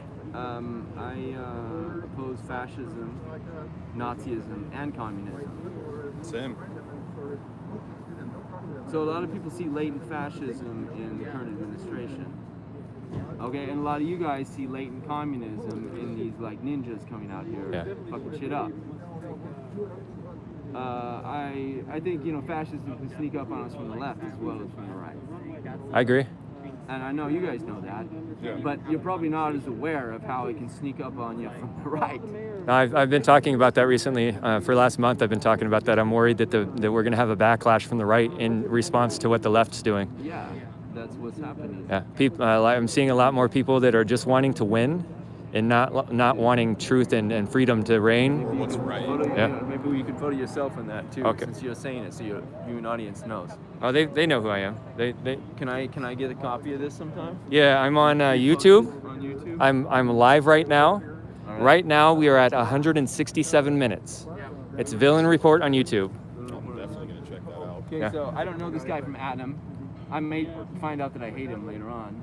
A lot of people do. Truth is the truth, even if it's spoken by my adversaries. Yeah, Now, I agree. Even if you hate me personally, you don't like the way I dress, the way I talk, the way I cut my mustache, if you don't like my politics, if I speak the truth, acknowledge it. I do. I agree with that So on the 100%. basis of that, we can have a civil discourse. Yeah, I'm a contrarian, and one of the reasons why people find me so contrary is because I don't pick sides. I am more on the right, but I don't want to just be pegged as being on some team. I'm on Team Truth. So if my enemy has truth, just like he said, then I'm going to agree with him on that point. I'm taking this off just so you can hear what I'm saying. Right on, man. Not that we should disregard this entirely, because this plague is real, and I want to protect people from me. Okay. Not to protect me, it's to protect you. That I wear. I support your right to act in your own conscience. To protect another person's life is an act of kindness. So we should do that when we go in places that are high risk. We're out here in a high risk place, and when we go indoors, we should wear these. They always wear this indoors. I don't agree with you, but I support your right to do that. Yeah, I believe that the COVID virus is real. I also believe that those leaves are real. and I believe that this man I'm talking to is real. So it's, but I don't believe it's a plague, and I don't believe it's deadly. I believe there's evidence to about the extent that it's. Yeah, I believe that there's about 9 or 10,000 people that have directly died from COVID in the U.S. The 210,000 people are people that are elderly, comorbidities, and COVID was just one of many things that took them down. That's what I believe. Let's move on. Yeah, that to is sad. That is sad. That's why we're both here. Yep. But we both share a belief in the existence of the external world. I appreciate that. Not everyone does. Now, remove the statues. That's what I'm calling for. Not Why? to remove history or erase history, but rather to teach history. We don't learn history from statues. Wouldn't it be Now- great if you walking your kid, Here's walk someone else right by coming in this Abraham conversation. Lincoln? Because I'm on my way. And as a business owner, your flag, this BS, it's what the problem is. It's not just this. This is another form of bullshit. This is a big bullshit. So as someone that actually pays taxes down here, I don't want to see you here. I don't want to That's see okay. your guns on Sunday. I don't want have you guys guns. terrifying people in my city. I actually pay taxes here. You're You saying, don't. yes, I do. I'm born and raised here. Thank you very You much. actually, how much did you pay taxes last year? Why do you? It's none of your business. I care. Because you guys are actually causing all of this. No, It's we're not. all of this bullshit. This is a Enough. peaceful protest. Peaceful? There's Yes. one flag in this country. Trump is not one of them. This bullshit flag that you have on, this is bullshit. I think it's bullshit as That's well. your Well, it's not bullshit. freedom of it's thought. Just, Great. It's complete bullshit. it's just gonna Great. get removed from office. We'll have to agree to disagree, ma'am. You know, Have a nice s'il vous day. plaît, ne se trompe plus. Don't deceive yourselves. Not have to worry about seeing armed militias You're on you're the- making. That's the problem. Is the army? I don't have a Not gun. his flag. What the fuck The are you problem is talking not. about? This shit was The all. problem is not his flag. It's This the is all armed militia. Antifa shit. This is all BLM shit. Miss, I live right over there and I watched that shit happen. This is Black Do you Lives realize that Yeah, this that's gentleman and I were having Dude, I a just civil watched the whole conversation? thing. I don't We're wanna see you completely fight different I don't politically, care. and then you I walk don't in care. and cause all this I don't bullshit. care. As someone that actually don't has care. your She doesn't store like your flag. vandalized today, She likes You you. think I actually am out money. I'm out money today. None of you guys are. No offense. how do you know that? How do you know that? You don't know that, and you're wrong on my account. You're wrong. I'm going to tell you something. The argument you're making is a left argument. It is basically, it's I'm not left or right. I'm the normal. the ideas that you're pushing. Everyone is in the middle. It's the idea. Everyone is in the middle. You guys seem to be on one. On The one I- over here and the other You one don't know over who I here. am or any of my thoughts. All the normal people are in the middle. The argument you're making right now is that your experiences that you've had in life trump other people's experiences. You're giving your reason why that you get to have your point of view and it's valid is because your reasons and the experiences you've had in your life. We have all had individual experiences, and it's all led us to our personal beliefs. It does nothing good to come and attack people and say that you have a right to your view. The Victim Olympics. You don't know Who's that. gonna win? Of course. Let me Judge their let me tell you actions, about not my their life. identities. Okay? Let me tell you about my life. All right. You're absolutely right. I'm a little pissed off because I've been dealing with this all day. But let me tell you about my life. All right, let's hold on a second. Let's shake hands. Let's calm down a second. Okay. COVID elbow. What? Okay, 'cause I don't have an immune Okay. system. All right. Elbow, all day long. There we go. Okay? Let me tell you about my life. All right. I'm a refugee. Okay. I watched my own family get murdered in front of me at 3 years old. Okay? I had to run away. Can from I where ask what was country? born. I'm Lebanese. Lebanese. Okay, I was killed. I mean, my family was killed because they were Christians. Yeah. By people who were polarized on the other side. That's what happens. That's what a civil war is. You guys don't get it. You guys have no clue what it is. I want to point out that Okay? you're. You guys specifically. I want to point out something real quick. You're being polarized right now because you are accusing me of things that are not true. I have been out documenting this stuff for months. I've been trying, but you are saying you're making broad general. You can't point to a group. You don't need to argue with You us. can't point to. I'm having a discussion. You can't point to a group and say something general about them. Okay? Okay. Let's start there.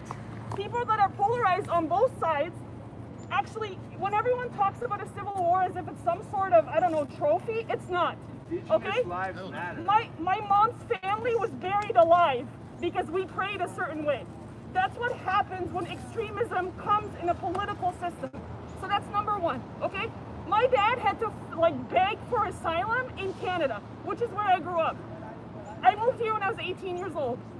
I've never had anyone cut me a check for anything. I've built myself up from nothing. Respect. Nothing. I'm 37 years old. Okay? So here's the other fun part. I have MS.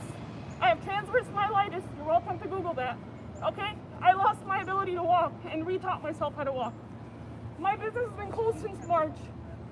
I haven't made a penny since March. I can't complain. I have a roof over my head and I'm fine.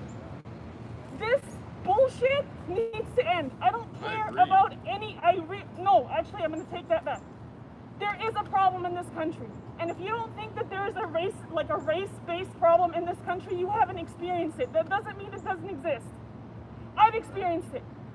After 9/11, my biggest customer, because I used to be in the financial services industry, and I'm not going to name what name, my biggest customer came into my office, one of my favorite people. And the first thing he says to me, we're talking, obviously 9/11 had just happened. The first thing he says to me is, we should just bomb all of them. I was like, all of them? All of them. There isn't anyone that needs to be redeemed. He's like, no, all of them, fuck them all. I said, okay, I'm Lebanese. My family lives there. My grandma lives in Lebanon. So if we annihilate Lebanon, do you think I want my grandma to die? People are people. You're saying the countries. I thought you were Yeah. talking about buildings. No. Okay. The countries. You shouldn't say that. It's this bullshit thing that we can just say whatever, or when it comes to it's not can't okay. say whatever. You can say whatever, but there's consequences to everything. Just like to I our came words. here, because I'm literally on level 20 and I came at you guys that way. There's a consequence to that because you don't want to talk to me because I approached you that way, which is cool, 1,000%. But I'm still But here. as someone, and I appreciate it, but as someone that's actually lived that life, it's not a joke. Yeah, I respect that. Let me tell you, Trump doesn't give a shit about you, and he doesn't give a shit about me, and he doesn't give a shit about You anybody. think Joe Biden does? I don't think anyone does. Here's the problem though. Only one of the two is actually breaking the Constitution day in and day out. Facts. Only one of them, actual nepotism. I didn't want to. Who voted for Ivanka? Who here gave? She wasn't a candidate. Did you give her the power that she has? Are you okay with the amount of power that her and her husband have? No, I'm not okay with that. I'm not okay with nepotism no matter what side it comes from. We all want the same things. No, we don't. I want the statue removed. They want the statue up. Let me say this. If this didn't happen, I would not be here right now. That's fine. But we all want to live. Down the statue. On that, I I think just we am do want. asking a question because I'm unclear as what's going on. Can someone explain it to I'm me just a little thinking bit? to these before I live. Oh, that's a loaded So as a question. person, if you actually want to talk to someone that's lived through this bullshit, this polar, I had snipers shoot at me, my mom, and my brother when we were going from the Christian side of Lebanon to the Muslim side of Lebanon because we were fleeing. That doesn't happen here. It never happened. Google Beirut in the 60s, Google Beirut in the 70s, Google Beirut before bullshit, and you'll see it. And what happened August 4th? Our city was decimated. What did I do this morning? I sent $2,000 to a small business owner in the middle of Beirut because his shop has been closed and he hasn't had any money. Why? Because I'm raising money through my business to try to take care of my people. You guys don't, not you guys, people don't get it. There is a big problem here, and it's not this. It's not me. This isn't going to fix anything. All of this is not going to fix anything. No, I agree. Identify the problem and work towards it.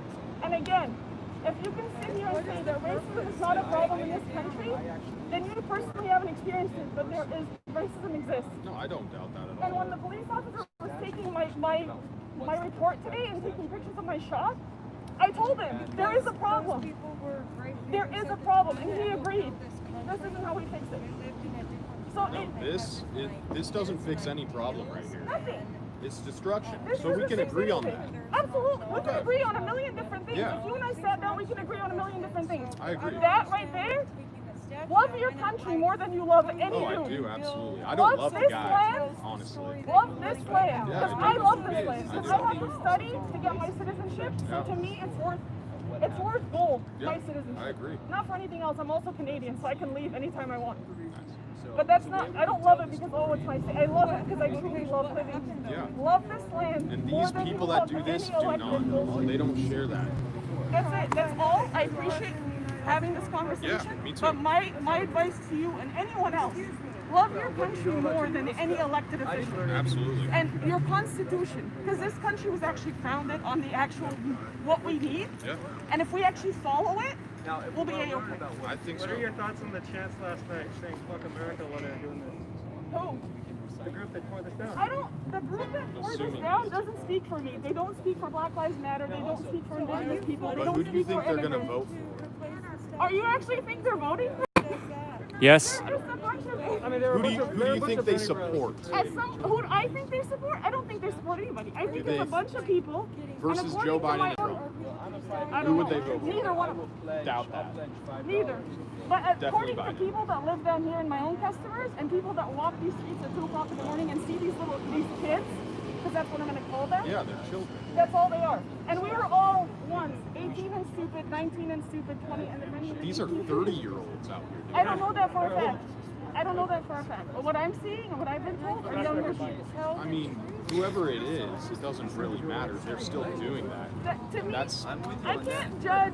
Tell I the can't true judge history. what And the full history. these statues and Statues stuff aren't the like that, best way because to do for that. their time, that's And what what it was. changes when the I'm monument not is going to removed? change race History relations in doesn't one change conversation, nor are when we the going to monument change is it just removed. simply in 2020. History isn't erased. What we need to do is What recognize there's a changes problem and is work what together community towards it. decides You is can't worthy of deny that honor. there's an issue. So we That's should ask that ourselves simple. the It's question. literally that simple. But what does it say when you tear down the man that signed the Emancipation Proclamation? That tells you right there that what they're doing is not exactly right. Exactly. That's it. They So tore down the this- man who freed This to slaves. me doesn't. This I don't What does equate that this. symbolize? I don't equate this. That's what difference between me. I don't equate this with anything. Black Lives Matter, Indigenous lives, immigrant. I don't equate it with We that. do differ in that. We differ in that. I don't equate this to that. Those are two separate things. I do believe that people have hijacked an actual movement, Me too. something real, And it's wrong. and this is what they've done to it. Yeah. And the reason why they did this to it is because people like me and you were talking about it. And if we weren't talking about it, if it wasn't powerful enough, it would have been left alone. I disagree. But when you can disagree. But when you can actually, when you see people coming together and actually recognizing a real problem, how are you going to break that apart? I got You frustrated need when to he pit came them in. against each other. I got frustrated when he came in because I thought you were saying that his side did this. No! Okay, I was like, whoa, whoa, whoa, whoa, whoa. I don't believe whoever You did came this in is at a not- million miles per hour. Because You're I'm coming good. in I've hot. been Because dealing I live close by, and I heard it go by, and I put my head out. That black business owner up there in Heroes Cafe, he got like a bullet hole through the window and a bunch of rocks thrown through it. Same thing with mine. It's a Okay, you so know, I'm an immigrant. That's a nothing. black-owned business. If these people were on, the people that were doing this, if they were on our side, would they be destroying our businesses? They want to shut down capitalism. I have to That's pause what for they like hate 1 second. capitalism. This is a communist thing. It's that gentleman. Not that I'm saying, oh, we'll destroy. I got like 9% battery left, just to let you know.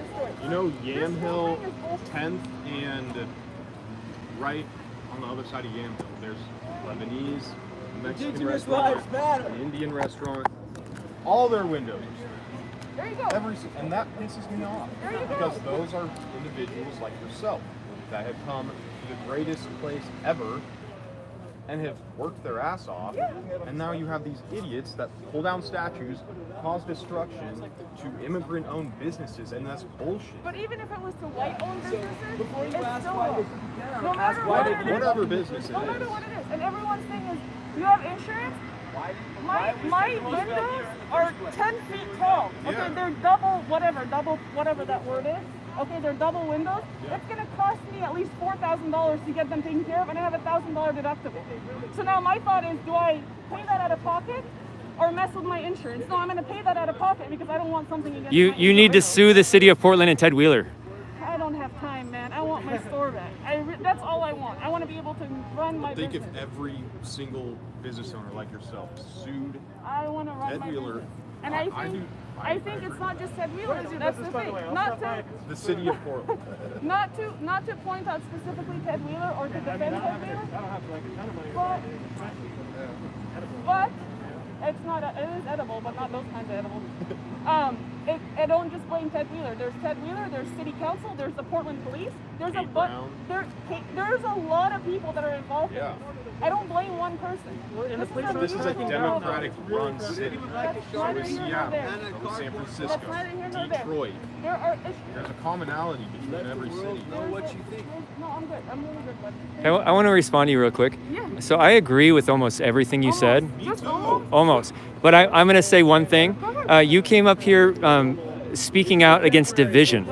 But I'm going to point out that you are being very divisive. Let me speak for just a second. You are presenting your point of view as the truth. You didn't even let anybody else speak. You just told him what his flag means. You didn't ask him what it means. You accused him of being a member of the people that go downtown with the guns. I film those events. He does. I've never seen him there before.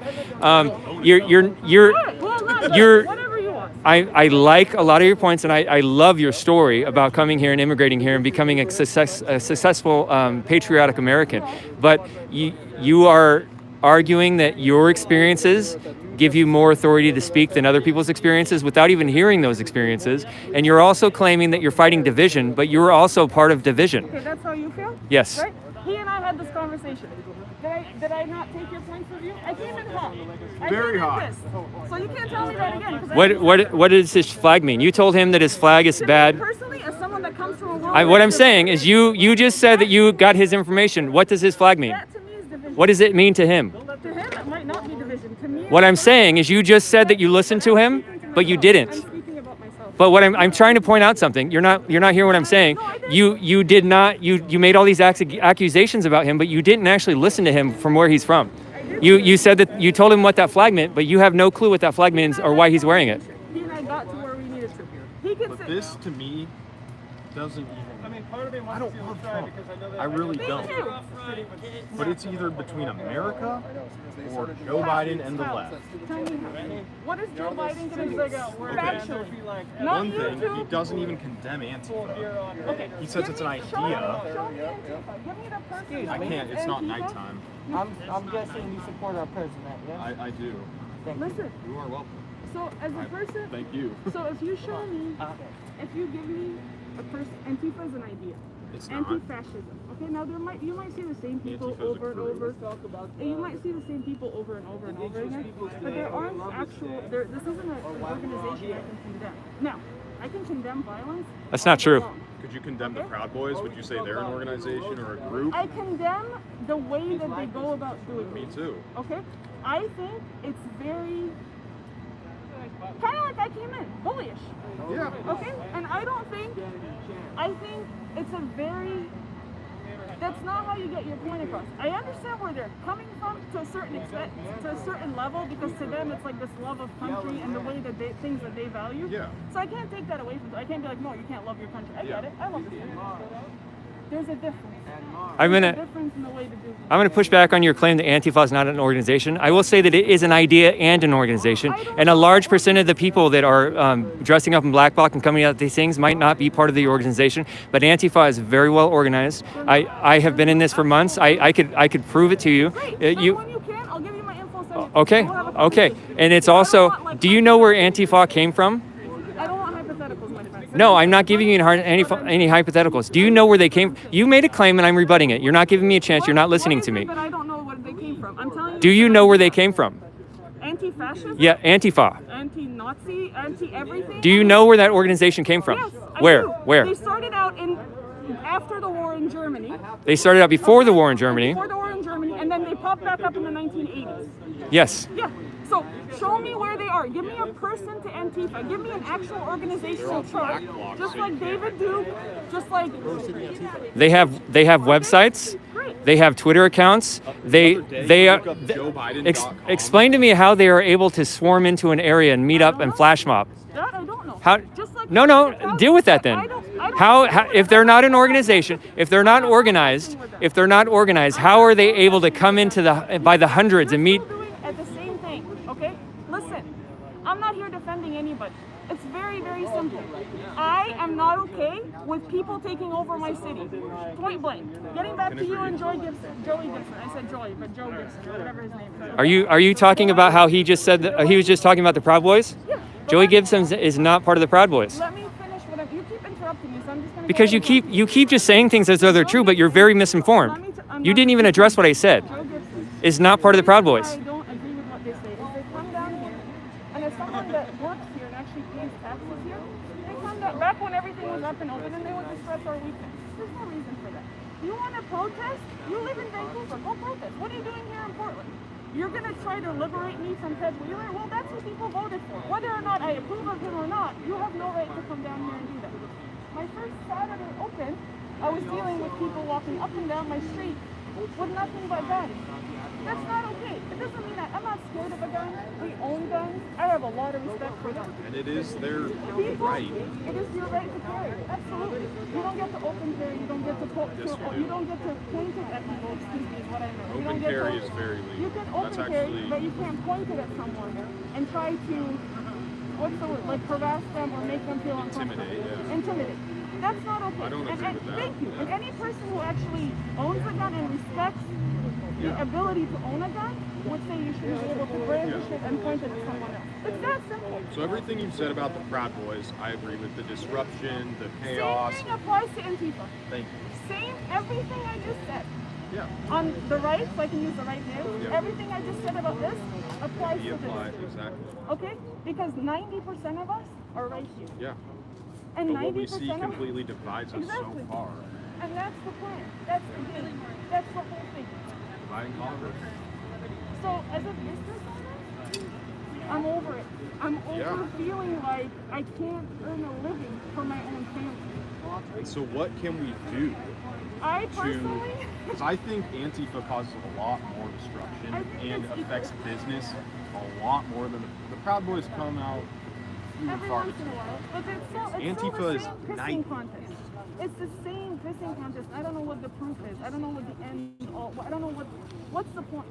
What Destruction, destroy America. I know that's Antifa's ideal. What is my store being? What does that help? Who did that help? No one. If someone can honestly be like, me doing this to your store did this for me, I'd love to sit down and have a conversation. It helps the communist revolution. It does. So it's that It helps simple. destroy Americans like yourself. Thank you. You and I have a lot more in common than anyone realizes. You and I are what everybody else is. Majority. Yeah. Point blank. Regardless of political Point blank. beliefs, yeah. Point blank. So again, I feel bad coming up on you on that. That flag does piss me off. For the main reason is that where I come from, because we're having to fight now to get people to understand that we have one flag. I have militias in my own country. If I didn't Trump's have done a lot for militias the in my Middle own East. country, he has not. You don't think? I know. As someone that it's all a game, man. They're all It is. making money and we're all getting fucked over and we're all yelling at each other. Yeah. It's all a game. But as someone, literally, if I didn't have militias, uncontrolled militias in my own country, my port would not have exploded on August 4th. 15 seconds ruined my city. And these are predominantly Christian areas, historic areas. So, What was the ideology of the people that attacked your country? no, what now? On the This 4th. wasn't an attack. On the 4th. This wasn't an attack. This was a bunch of idiots that left a large amount of explosives on our port from 2014. You said that August 4th, the port got attacked. August 4th. It didn't get attacked. It exploded. So the militias that are in our country control my port. They control our airport. So they had this sitting there since 2016. Yes, I understand the story. What I'm asking what's the ideology of the militias that were in control? To this day, what are we, 3 months later? The militias, you know what militias are in control, Their right? ideology? Yes. Hezbollah. Look up on them. Thank you. Iran. Thank you. Hezbollah and Iran. Look Thank it you. Up, figure it out now. Trump supporter? Yeah. I support Donald Trump. Yeah. The last 2 elections, I don't love the man, but. What about you? What about me? Yeah. It's great talking. I think I like Donald Trump. I think he's a good person. Why are you wearing a mask? And like I said, Because people like this are trying to dox me and they try to find out where I live and attack me. I've been filming these riots for a couple months. I understand. You know, I almost have that mistook you for conversation. Ant. Yeah. You know, people hate Chris Even if they Daddy, come in right? hot like Yeah. this with a Taurus like Yeah. you that has to explode and then have a conversation, Right on. have a conversation. What's your name? Christine, Brandon. You have a good I one. shake your hand, but call me. So that's who I was talking about. She's been circling me and filming me on camera. You have a good one. Here, watch this. This is interesting. Have you ever heard the word Jesus Christ? Oh, yeah, I have. What do you think about it?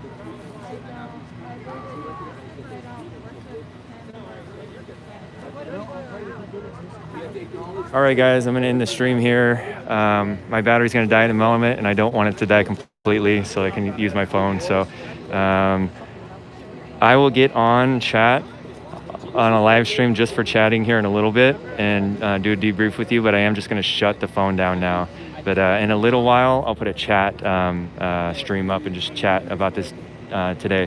I do want to say that I didn't get the chance to read it, or I can't find it right now, but somebody gave me a $45 super chat and they told me to run for mayor. That's awesome. Thank you for the super chat.